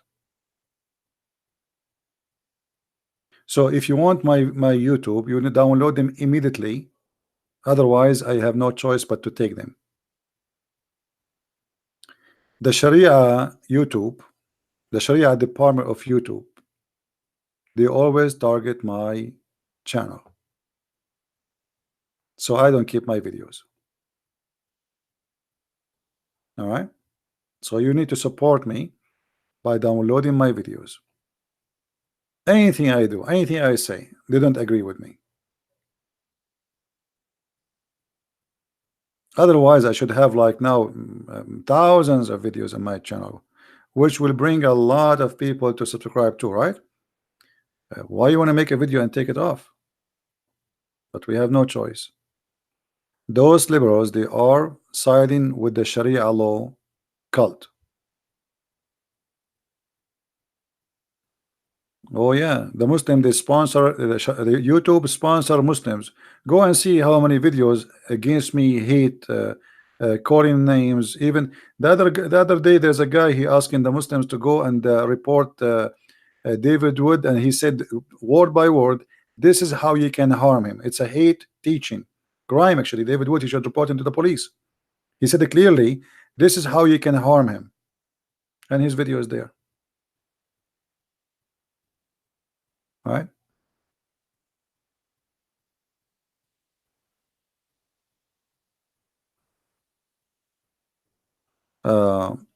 Have you ever prayed? Muhammad, do you think if I prayed, I will tell you? Isn't it Jesus says when you pray, go to your closet? Only hypocrite people, they speak about themselves praying. I pray and I fast. And why you need to talk about that? This is something private between me and my Lord. Hypocrite people, they like to publish because they are hypocrites. Muslims, they love to say, oh, I'm going to pray, because he need to know, everybody should know that he's going to pray. He's a good guy.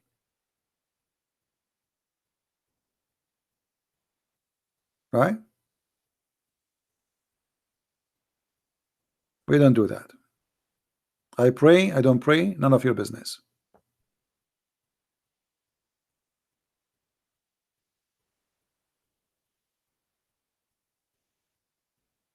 Anyway, guys, I want to say thank you for being here. We have enough for today. And until we go again, I hope tomorrow.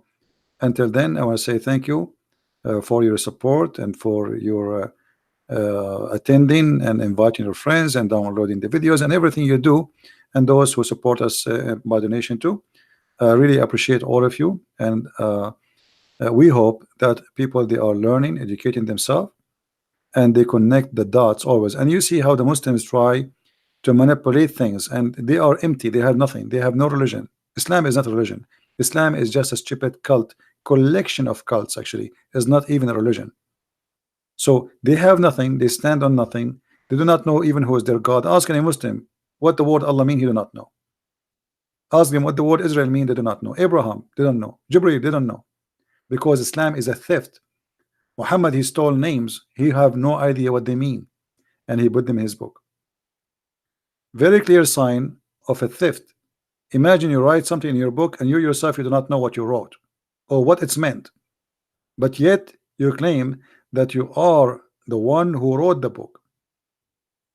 Muhammad is nothing but a thief. He stole his cult from some from the Jews, some from the Nasara, not Christians, some from the Sabians, some from the Arab pagan, the Black Stone, the Kaaba. It's a collection of everybody. Islam is a shish kebab, salad, falafel, hummus, all together. And only Allah knows what he meant by his cult. And you figure it out. Thank you very much for being here. Christ is Lord. Islam is false. And see you soon again. Take care.